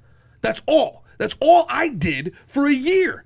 Watching my money go away, less and less and less, watching my credit score drop, having all the anxiety of people in your life thinking like that they're buying into this media bullshit. No matter what numbers I'm trying to show them, the amount of stress I had, the amount of stress everybody had. You're losing your job. You don't know what's going to happen. There's a damn coup going on in the government, and all they give you is nothing but booze. And they sit here and they say, wear your mask. Wear your mask. If it saves one life, wear a mask. Wear 2 masks. Wear one over your eyes, too. These freaking people. And then the first thing Biden does when he gets his office is he bombs people. We sat there for a year. If it saves just one life, and the first thing he does, he gives Raytheon $250 million to drop bombs on people in Syria. But if it saves just one life, you know how many people we killed with this shit, man? And we're still going through it, this kabuki theater. They're making people put masks back on now. It drives me out of my mind that we're even entertaining this. Anybody who looks at what happened over the last 18 months, I'm talking the Democrat politicians that did it, the Democrat voters that supported it, and the rest of us that allowed it to happen. If we all don't look at what happened and just feel an immense amount of shame, just shame that we allowed this to happen to ourselves, our freedoms, and our neighbors, anybody who doesn't feel that shame, they're either a moron or a sociopath, and any one of them can screw off. Your opinions from here on out are void. I don't want to hear you. I don't care. I don't care if you don't like me. You're a moron, and I don't want to hear your opinion. You've lost any benefit of the doubt. I would say, you know, on the people who allowed this to happen, what market research do they have to look at to see if any of this stuff was real or not? Like, what can they look at? You know, the 80%, the majority, let's just say folks who just vote just to vote. They don't vote because they do a lot of research on politics. What the hell do they know about pandemics? What do they know about a virus? All they're sitting there saying, I don't want to lose my husband. I don't want to lose my wife. I don't want to lose my mom. I don't want to lose my dad. I don't put it on the people.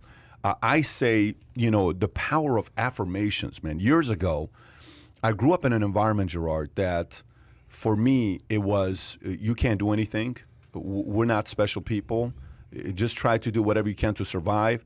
There's no way, you know, we're meant to do anything special with our lives. All this affirmations weren't strong. Middle Eastern culture is not a lift-up type of an environment. But affirmations, one day, a guy tells me, try this. So what do? I go laminate my affirmations, and I put it all over the place. In my shower wall, in my mirror, in my car, in my wallet, in my backpack, in my computer. I put it everywhere. In my portfolio, it was everywhere. And I read it nonstop. Eventually, I took my affirmations and I recorded with a sound, and I just listened to it. It was 5 minutes. On my drive every morning, I would listen to it. You know, be careful what you joke about or be sarcastic about, because your spirit's will stop having faith in the words that come out of your mouth. You know, I have met the enemy. It is I, Alexander the Great. I would read these 30 hours every day, 5, 10, 15 times a day, until I started believing it. Mm-hmm.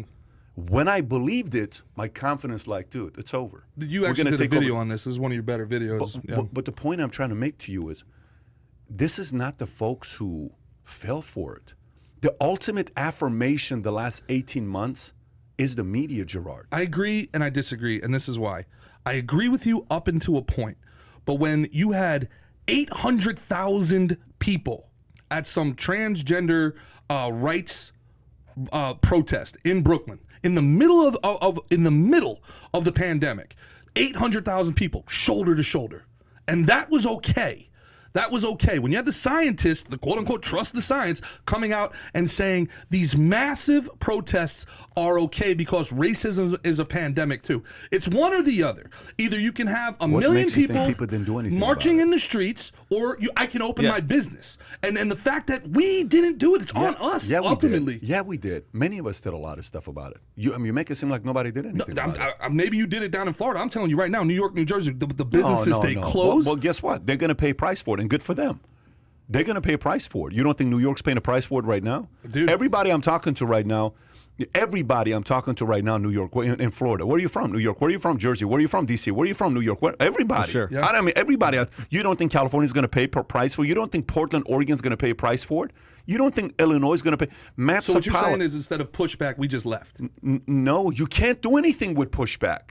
Listen, helpless feeling, you man. cannot do anything when you're going up against folks in the government. You cannot do anything with it at that time. No matter how much your vote matters, when they say your vote matters. Okay, so go back to the whole thing with what's going on with Cuba and Mexico right now. Mm-hmm. Go back to it. So why is Biden's camp saying, no, we're not going to let anybody come here with boats. Oh, but Mexicans want to cross the border. Anybody want to cross the border? Why is one okay and the other one's not okay? They think Mexicans vote Democrat and Cubans vote Republican. Democrats Cubans are escaping a unbroken system and philosophy that didn't work. They're coming to America to see how great America is. Jen Psaki won't even say the word communism. Won't even say it. Yeah, but what I think is, elections have consequences. You've heard this a million times when they have consequences. I think what just happened recently, 2 events. One is a New York Mets game that you brought it up. Kai, can you pull up this video, please? Yeah. One's a New York Mets game, and I want to show this to you. And then the other one is John Kerry refusing to wear a mask, even though he makes everybody in the world wear one. Here's what happens at a New York Mets. Start it from the beginning and make it bigger, Kai.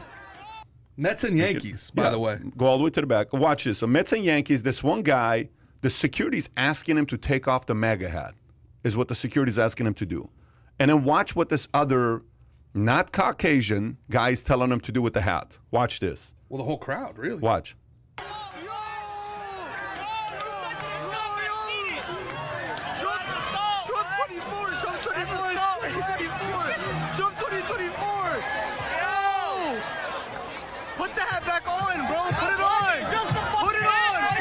Can you imagine this? Put the hat on! Put the hat on! Put the hat on! Put it on! Put it on! Put it on! Put the hat on! Put it on! Put it on! Put it on!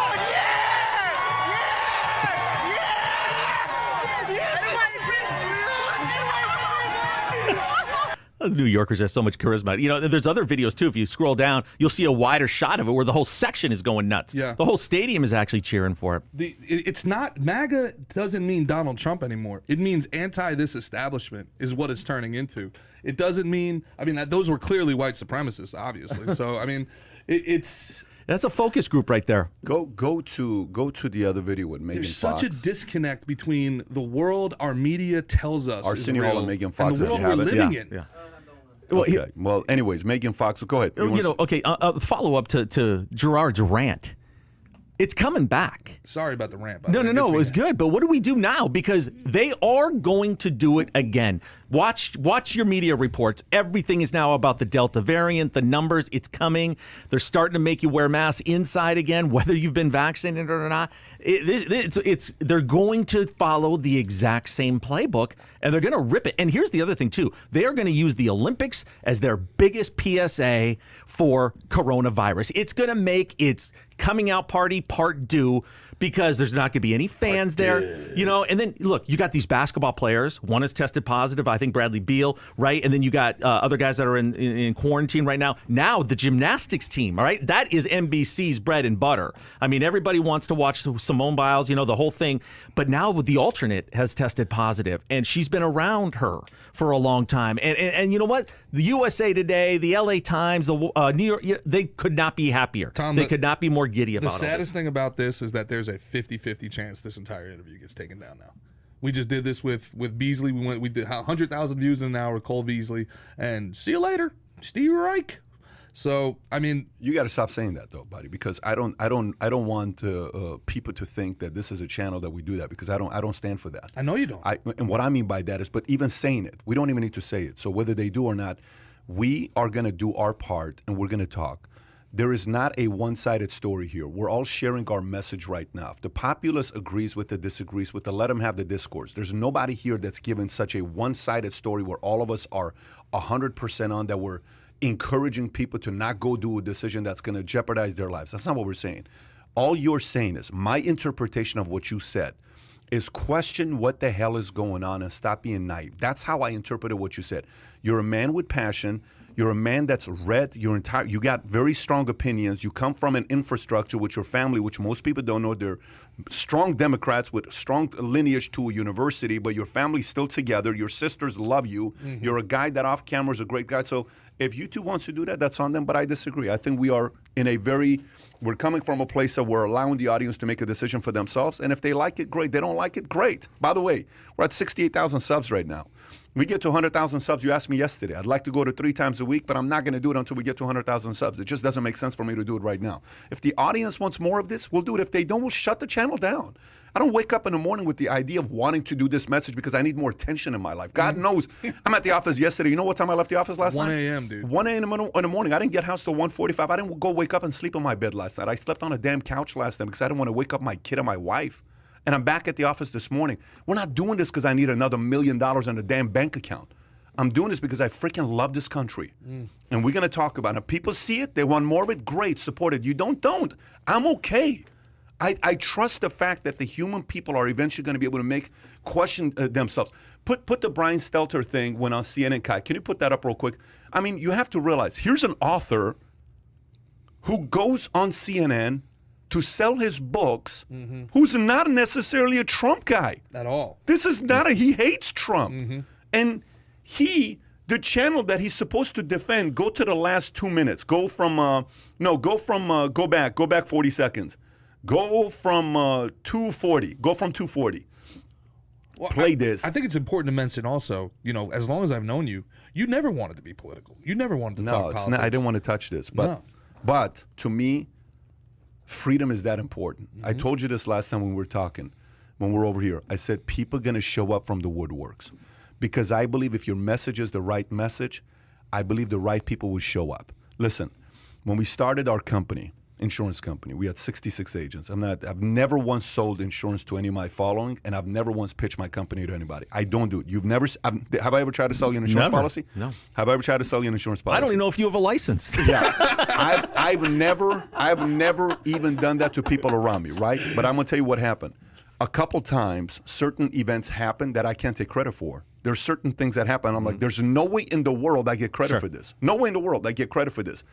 And you have eventually certain things started happening. I'm like, listen, either the power out there, whether it's God, energy, whatever you want, either somebody wants this to become a reality or they don't. I'm not going to fight it if you don't want it to become a reality. I'm just going to put my effort. The message that we have is getting millions of eyeballs. If people want it, they're going to show up. What's crazy is some of the people that I've showed you DMs, where I showed you, these are well-known celebrities that can't publicly talk about it, well-known athletes that cannot publicly talk about it, but they listen to our podcast and they agree with what we're talking about. Yeah. And they're saying it's so necessary today. What is the tipping point? A year, 2 years, 5 years, 10 years? I don't know, but we're going to do our part. So, Kai, pull up this video real quick for us to see. Here's a guy, Michael Wolff, that's selling his book, Landslide, The Final Days of the Trump Presidency. Does that sound like a title that says good things about Trump, by the way, right? Now watch how he torches CNN. Go ahead. Is that how it works? That's how you get access? But I don't want you to think that what I said at that point was in any way inauthentic. I think the media has done a terrible job on this. I think you yourself, while you're a nice guy, you're full of sanctimony.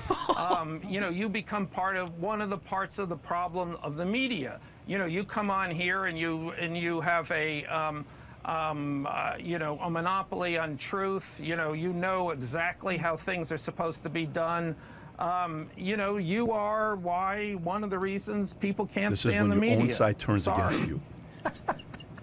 Well, look that's all he can do. He has nothing else. He's never been challenged. So what should I do differently, Michael? Ask, listen. Don't talk so much. Listen more. People have genuine problems with the media. The media doesn't get the story right. The media exists in its own bubble. That's true. I agree. You gotta stop. I mean, that last segment that I just had to listen to of all of the people saying the same old stuff. Also, you're incredibly repetitive. It's week after week. I mean, you're the flip side of Donald Trump. Fake news, and you say virtuous news. There's we just figure out what is real. I mean, I'm listening. Well, figuring out what is real is not so easy, and most people don't want to turn to Brian Stelter to tell us what's real. I'm sorry. Well, then why'd you bother coming on CNN a few times this week? Watch his answer. Very honest. You know, I'm a book salesman. Capitalism for the win. I mean, Love talking to obviously, you. right? I'm grateful you came on. Watch this. I'll see you in 4 years. And I guess let's do it again in 4 years. Thanks so much. See ya. You know, that was an intellectual mismatch right there. You could just see the wheel spinning. They're never challenged. They don't even know what to do when someone doesn't. It's not an echo chamber for them. So I freaked out. Bezos' Adam and Eve rocket. We talked about Pam Anderson, Brandi Love. We looked at Megan Fox looking better than she's ever looked in her life, and that right there was the sexiest thing I've seen all day. Are you kidding me? You know what? And you know what that is? Here's what that is. There is nothing like your own kid coming to you telling you you're wrong. Nothing. It's very painful, and you know they're right. There's nothing like somebody from your own side coming to you and telling you you're wrong, and that's exactly what they're experiencing right now. And he's going to sell a heck of a lot more books because I think people from either side are going to want to hear more from this guy. You know, it's how much longer can they keep it up, man? The media, you know, Pat, we talked about it yesterday, man. Like, what kills me about this moment is like we are quantifiably the most successful humans to ever live. It's true. We are the most literate. We are the most educated. We have the most access to nutrients. We are living longer. We are living better. The average person today, the middle class person today, lives a life in excess of 18th century oligarchs. Like, we have access to like climate control. You're never in a room that's too hot. You're never in a room that's too cold. You never have a belly that's empty. You know, like. And yet all we hear every single day, and this is an American thing, I'm not talking about across the world, all we hear is how bad everything is. Yeah. And because things aren't perfect, the Marxists are selling our kids specifically that things aren't perfect, so blow it up. You guys grew up in a world not even 30 years ago. I was a kid. There was actual apartheid. They want to tell us that things are worse than they've ever been. There was apartheid in the 80s, man. Ireland and Britain were blowing each other up in the mid-90s. Clinton is the one who did the Belfast Agreement. Like, that you would literally have terrorist attacks on the reg. And I'm not talking about, you know, like we talk about in war-ravaged, you know, Middle Eastern countries that have basically been a proxy for wars between United States and China, United States and Russia. We're talking about Britain. You know what I mean? Like, we are living in the Pax Americana, man. When historians look back at this time, they're going to be like, man, these guys were really angsty and angry over what? They were killing it. Like everybody should have been partying and happy. But that's exactly why when I told you affirmations have power, and what I mean to you with, you know, media, this just validated it. Mm-hmm. When you say the same thing a million times, Hitler used to say, if you tell a lie enough times, you eventually end up believing it. The big lie. That is their philosophy. Say it over and over. There is so much positive and negative power in affirmations. But what we have to do, that man showed incredible courage and incredible leadership. Yes. And it's on us in the public, in the zeitgeist, to support that guy. Oh, he will be supported. He will be supported. He's a reflection of what's going on right now, because I just believe people are onto it. And most people are blessed with some common sense. And then the other thing that this country is just lacking, and which is just pathetic, is toughness. I mean, everybody, the level of offense over everything is making us an incredibly weak country. If things aren't perfect, it's horrible. That's why I don't even like talking negatively about social media or big tech, because my life is way better with Google in it. You know, remember back when we drove and we didn't have GPS? Mm-hmm. I don't even know how we did it. How did we find addresses? That's a very good question. With a map. Quest. You know, and Apple makes our life so much easier. Take that map out. You fight your wife. Why did you say left? It's the next one. Make a right. We were younger and not as smart as we are now, and we still holding it managed upside to find down. addresses in big cities. I do not know how we did it. Yeah. And you know what? I put a little I'll put something over my camera on my computer. If someone's listening or watching, I will take the convenience. And I just think as a country, we have to have a little bit more gratitude and be a little bit more grateful for the times that we're living in. Forget maps. If we had to go back to manual transmission, I would go nowhere. That's what I learned how to manual drive. Transmission. You don't miss it? I miss it. Really? Oh my gosh, there was something about manual transmission. No, total control, number one. You know, and if you like speed, you have the ability to get going a lot more. I learned how to drive on one of those left foot with the clutch. Dude, it's a lot that's to do. Such a magic. It's like music. Manual transmissions like music. It's like all the melodies have to hit at the right time for it to go, and you know it's. Yeah. But you know somebody know how to drive manual when it's uphill. and it's red light. Oh my God! You would wait. You're like, Think let about me see it. if And you you're can do it. stopping. I mean, that's scary. But that's scary. You got one foot on the brake. You got to time it perfectly. How many employees between PHP and Valuetainment do you have? 15,000. How many do you think can drive manual transmission right now? That's a good question. I would probably say 10 to 15%. Do you think that many? Yeah, because I think it's the age, 35. If you're 35, you know how to drive manual. If you're 20, you don't. But if you're 35, you know how to drive. Do you know how to drive manual or no? Oh man, theoretically, but could you do it today? Years. Could you do it today? Oh boy, I'd burn that clutch out. I don't know. Easily, Kai, I could. can you drive manual? Yeah. David, can you drive could. manual? I was taught on manual. My dad said you'll learn manual and then you can drive any car. Can you drive manual or no?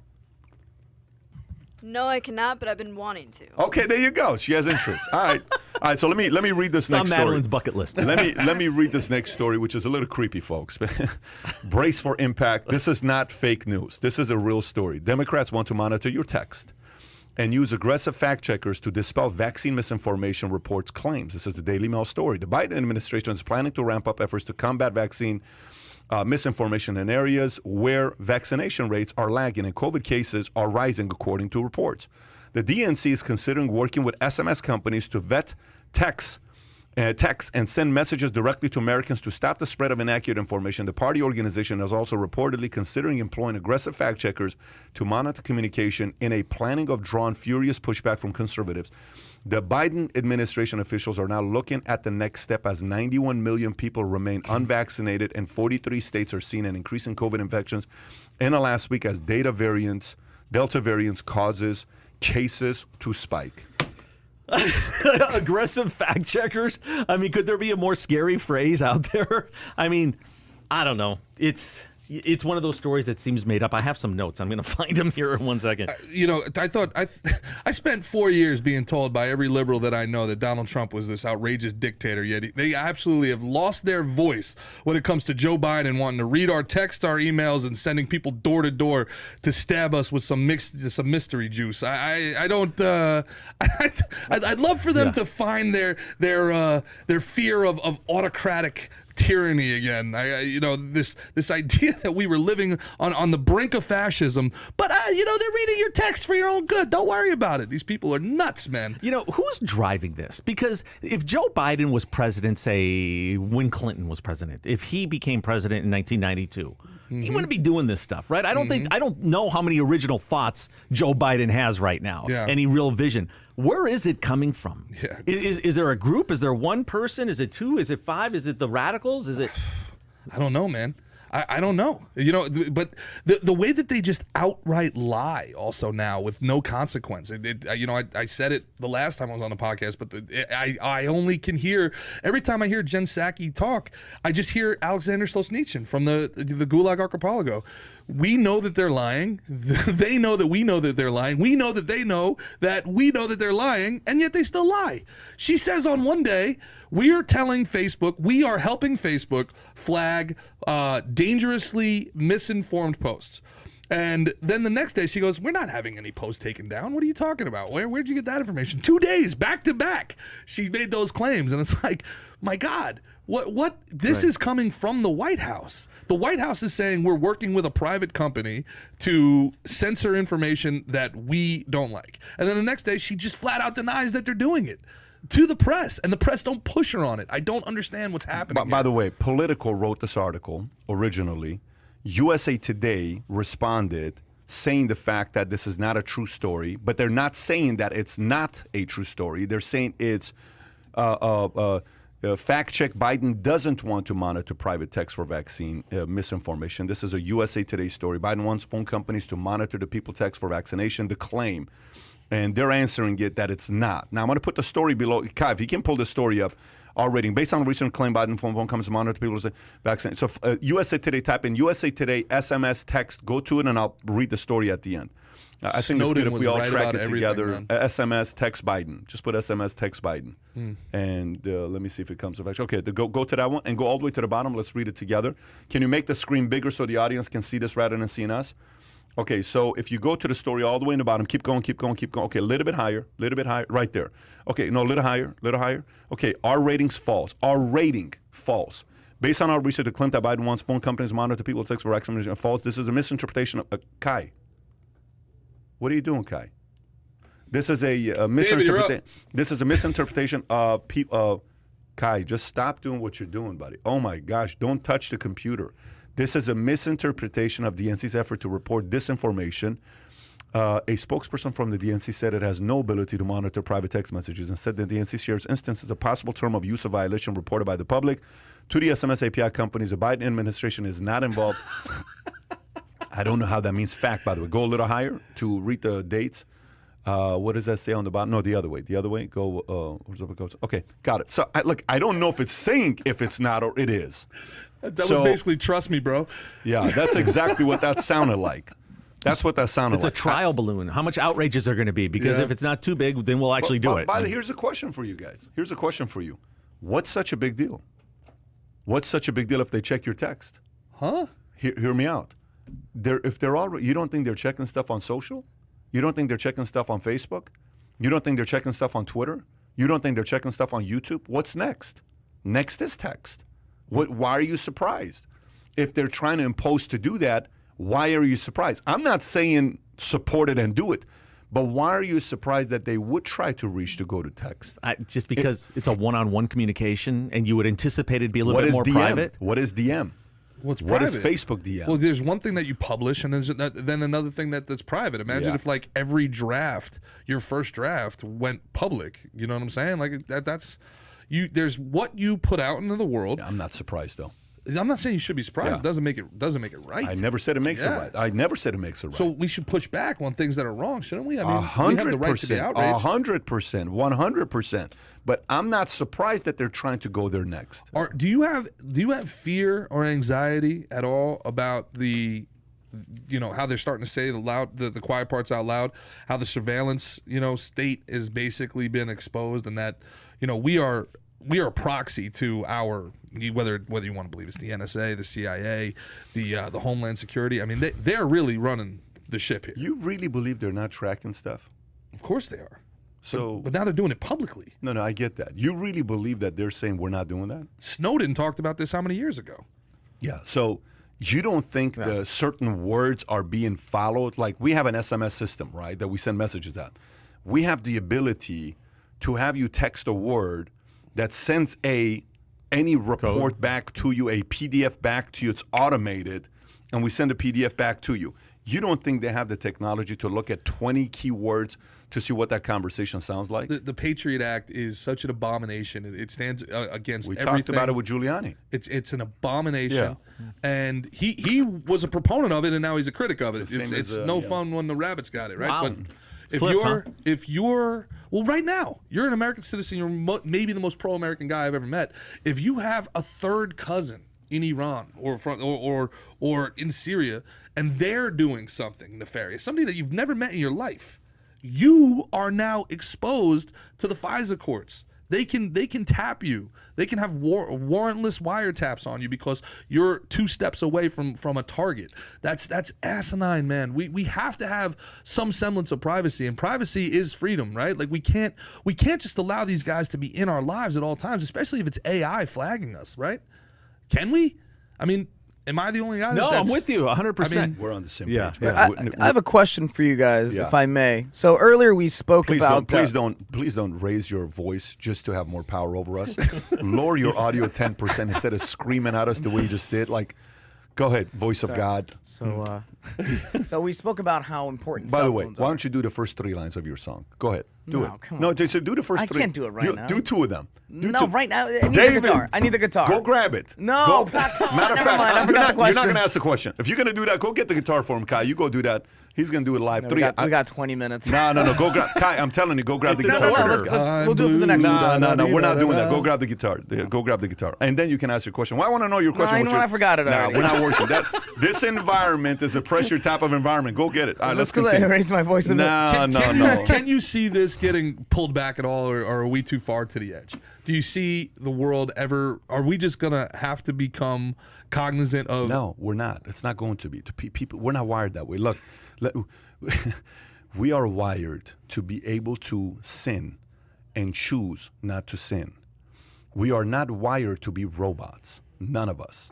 We are wired to make mistakes.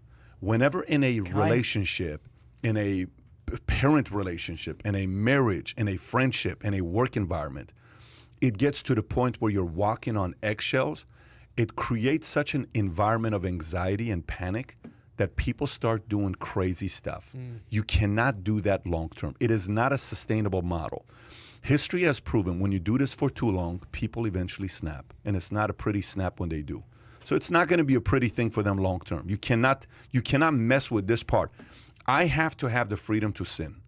My kids, if I tell them don't do it, here's how my daughter is, okay? I'll say, I'm not even kidding with you. Here's her wiring. I'll say, Senna, don't touch the, what do you call it? The remote control. The whatever. It's not slinky, the slimy stuff. Oh, okay. I'm like, Senna, put the slime ball down. She goes like this. She just has to do it.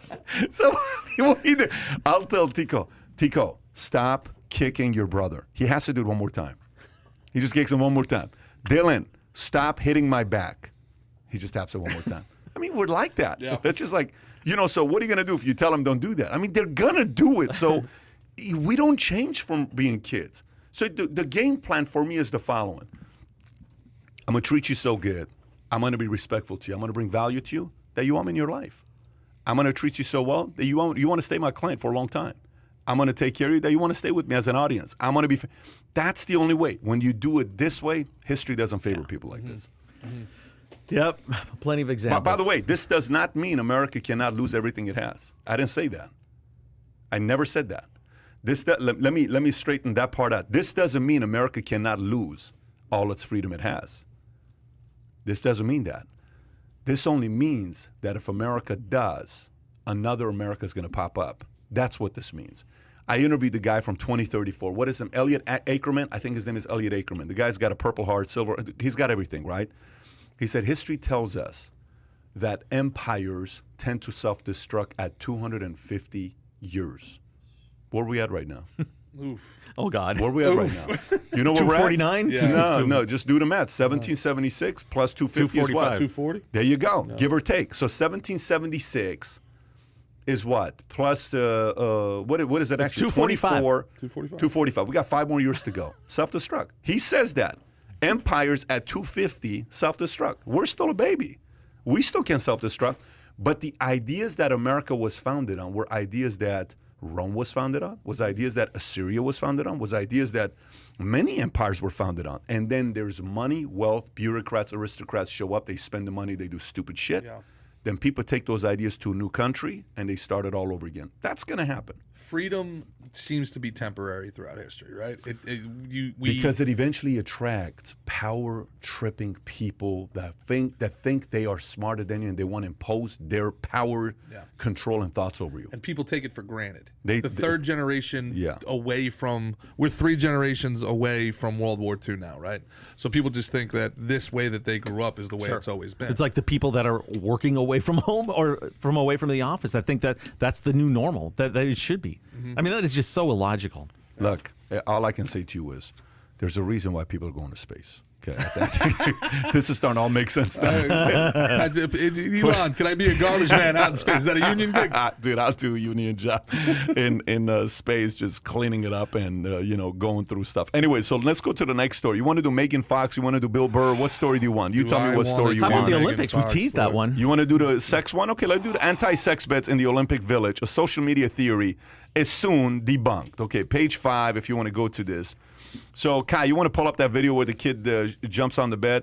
So, anti-sex bets in the Olympic Village, a social media theory, is soon debunked. The New York Times. Competitors arriving at the Tokyo Olympics have discovered something unusual about the beds in the athletes' village. They're made out of cardboards. Organizers say it's the first time that the beds at the games will be made almost entirely out of renewable materials. But in the time of the coronavirus, when Olympic organizers worried about transmissions are trying to discourage close contact as much as possible, the unusual bed frames have led some to suggest there's another motive behind them. Paul Colimo, an American distance runner, speculated on Twitter that the beds were unable to support more than one person and were aimed at avoiding intimacy amongst athletes.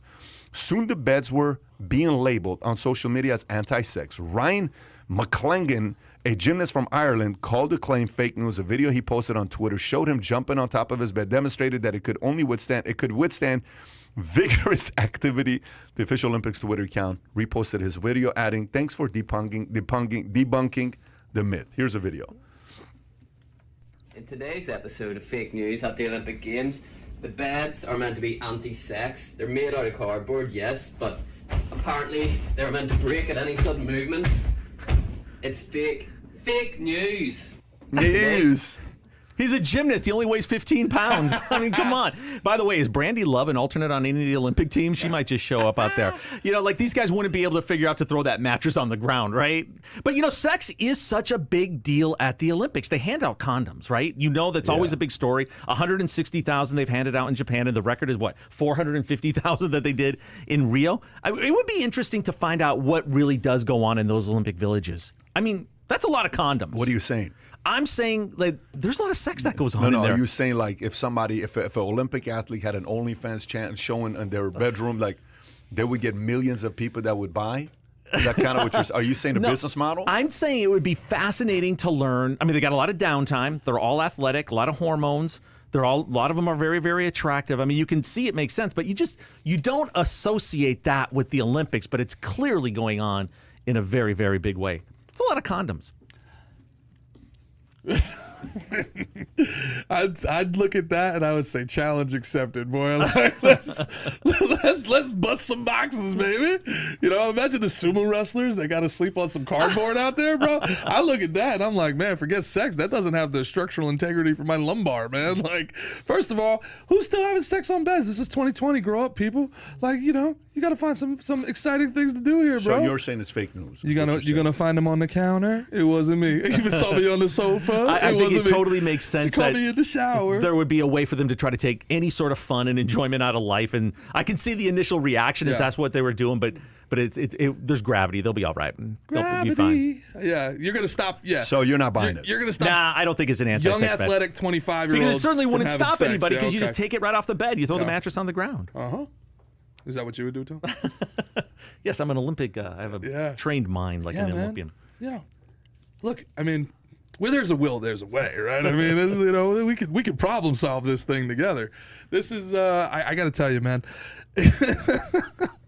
The dumb stuff that comes out of the Olympics, you figure they do this like every 2 years, right? There's a Winter Olympics, there's a Summer Olympics, and they just can't figure it out. Like everywhere they go, they leave a wake of destruction in all of these cities. Like they basically destroyed Brazil, right? Like they just destroyed the place. Well, and even Beijing, they build all these, venues, and then they're never used again. Like how many times do you need a velodrome, right? Yeah. Hey, by the way, what's your level of interest in watching the Olympics? They start this week. The opening ceremonies are Friday. Listen, the other day I showed gymnastics to Dylan, and Dylan didn't let me change the channel. Huh. Hey. Okay. And it was women's gymnastics. I was so impressed by my son. It was one of those moments where I'm like, I'm proud of you, buddy. Well, and then he kept saying, leave it that, leave it that. Let I want to the see it. boy And watch. that's the boy to watch that's their gymnastics. marquee event, so that's good news for NBC. Has 7,000 hours of programming. Oh boy, it's a lot, man. 7,000. 7,000. What do they pay for something like that? What's the number? Their profit in the last Olympics was $250 million. I thought their profit would be a little bit higher. The rights fees are probably about $3 billion per Olympics, I would imagine. Do the athletes get paid? It's amateur, isn't it? No. They're paid now for sure. No, they could be professionals. Not a big number though. Yeah, it's not a big number. Is it sponsors? What makes it worth 4 years of training to swim 50 meters? The elite or the gold medal. I mean. Right? Yeah. The way Gerard said it, what is it worth me training 4 years to swim 50 meters? That's a good point. What is it worth? Are you kidding me? Yeah, that's cardboard beds. Are you serious? For the rest of your life. Lifetime supply of cardboard bed frames. You're gonna be able to tell the story. There'll be no money. And this year, they eternal get consciousness. And this year they get to put on their own medals as well. Oh, nice. So they're not waiting for anyone to put Hey, look, on. Is that right? You know, I'm not I feel, then this kind of goes against my entirety of personal choice and freedom on this. Here we go. I gotta tell you, the people that don't want to stand for the anthem, like, why are you representing your country? I don't get that, man. To me, that's the easiest opt out in the world. Yeah, the IOC said they're going to punish them if they do it. We'll see, because it's going to happen. I mean, these protests are already being formulated in the minds of some of these athletes. Whatever. Yeah. Listen, I look forward to watching the World Cup, Olympics. There's a few events I actually like. Okay. And by the way, you know what? People like Usain Bolt, You know that one scene with Usain Bolt where the lady's talking, it's like, I'm sorry, they're singing the national anthem. That's the national anthem. That was awesome. That's the kind of stuff that was you awesome. see and you're like, by the way, he's a unifier. Yeah. That's a man with respect. All these other guys, that's the kind of people that we need to see rise up during this. Jonas refused to, I just found out about this. I sent you the tweet.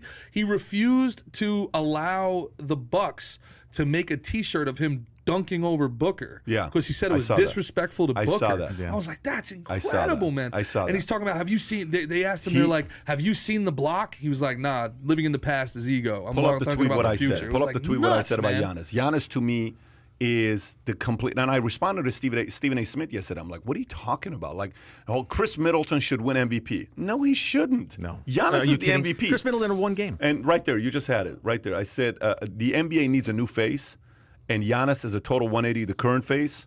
How do you not love this guy's current attitude? I hope he doesn't change it. Yeah. The league will attract new audiences and stop being as divisive of a brand as it's been the last few years.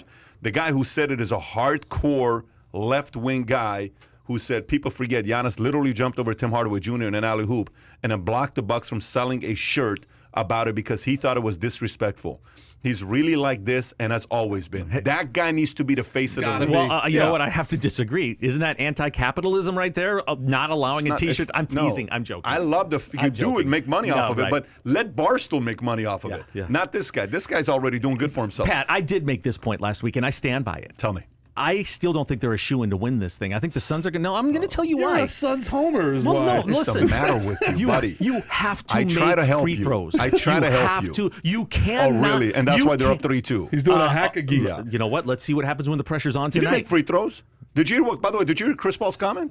Did you hear Chris Paul's comment? Yeah, that even he expects to miss some of You them. see, that's Right, the kind yeah. of stuff I why know. people don't want to be your teammate. What kind of a comment is that? I know. Yeah. You know, I know. he says, even he doesn't think he's going to make the free throw. While he's playing after you lose Yeah. 3-2. What are you talking Yeah. about with 15 turnovers? Yeah, but let me pull up PBD here. There's Yeah. data out there, all right? The Suns shoot like 86% free throws. Yeah, they do. That's Booker's a beast. That's 4 to 8 points that could be a swing in a Yeah. possession-by-possession game these last two. I think it's going 7. That's my prediction. Oh, I don't think. I think it could go 7. But here's what I will tell you.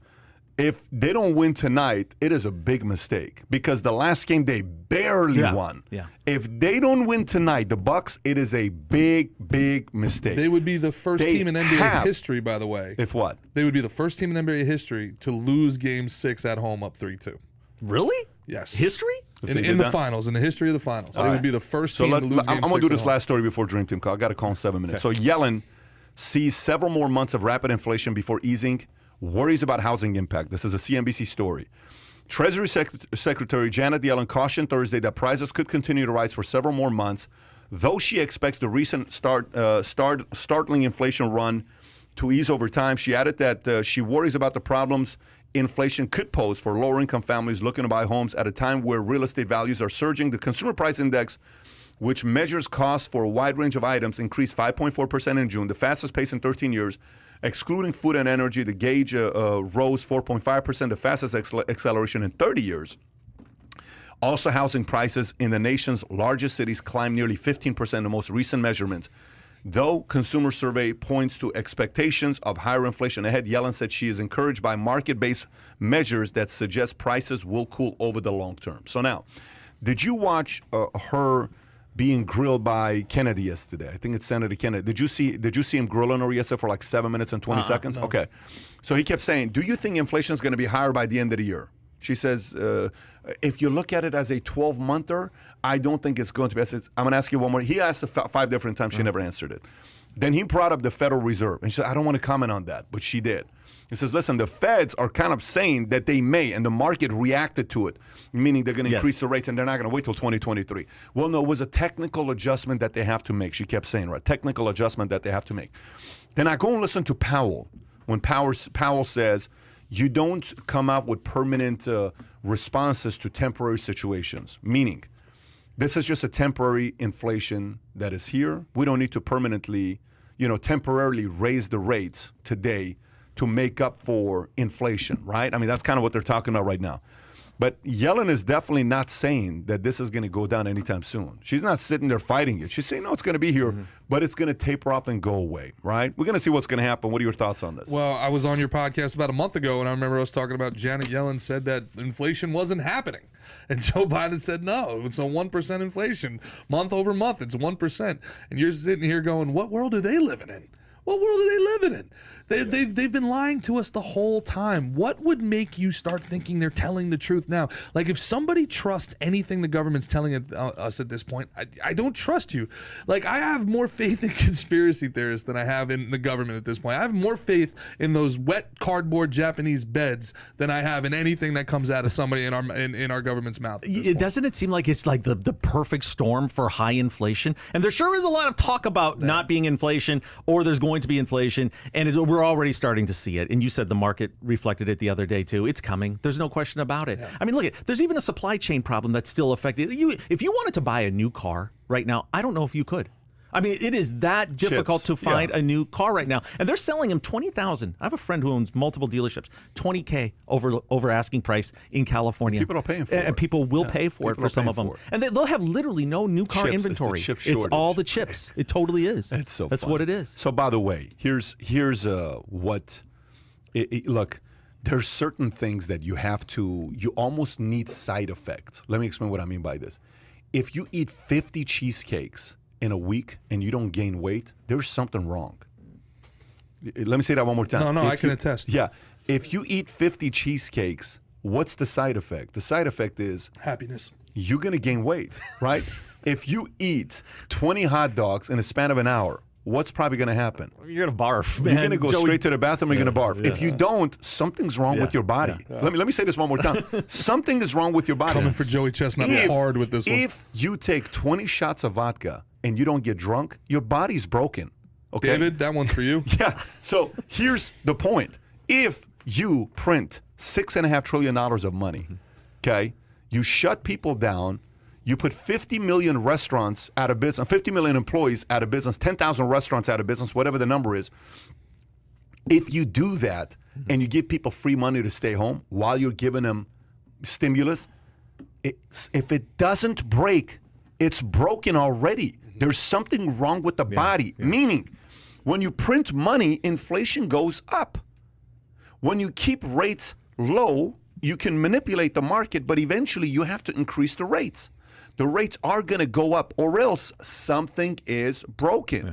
The math, if 3 times 3 is no longer 9, there is something wrong with the calculator. The calculator is the government system that we have today. Something has to go. Sure. It's going to happen. It's going to happen. When it happens, I don't know. But right now, they're trying to spin it on all this other stuff, thinking, oh, it's not going to happen, it's not going to happen, it's about to come. So it's a bold-faced lie when they say that it's not going to happen, right? Because there's no way, logically, it couldn't. Yeah, but just like every other lie they tell us, Tom, it's for our own good. They don't want to run on the market is what they don't want. So it's for your own good. By the way, David's trying to hide. David, come on, grab the guitar. 3 lines. David, 3 lines. Is that song public or no? No. It's not public. No, you can check out my Spotify. But is that song that you did last night public? No, it's not. Okay, for fair, the fact that you've never played that publicly, next week you have to play something for us. Sure. Okay, next week I'll do it for you. But by the way, it was a great song. It's on Instagram if you want to see it. Hey, if you enjoyed today's podcast, smash that subscribe button. We are 32,000 subs away from reaching 100,000. And on top of that, Tom started a show. Tom, take 30 seconds to tell us about your podcast. Okay, so you graciously opened up the channel Valuetainment Sports. Yes. So sports fans out there, this is not X's and O's and details of games. This is fun stuff. This is pop culture sports. This is business sports. We're going to do an episode today. Gerard's going to be on it. So check out our first one. It's at Valuetainment Sports. Is that where they get it, Kai? Do they just go Put the link below in the comment section, Kai, and in the description. Yeah, you guys are going to enjoy this show because it's fun. I'm always going to have great guests. We're going to keep this thing moving. It's going to be relevant. It's going to be timely. It's going to, you know what? I'm very opinionated when it comes to sports, but it's informed opinion. So you're going to get a lot of that in that hour. Let's see how Gerard and I do today. I'm looking forward to it. Couple more rants from the big guy over here. So check us out. And the thing's going to grow and grow and grow, but you're going to enjoy it. So Valuetainment Sport. It's called Sports Now. SPORTZ. Now with Tom Zinner, the host. Go subscribe, gang. We will do this again Thursday. We're on Thursday, same time, 9 a.m. Take care, everybody. Bye-bye.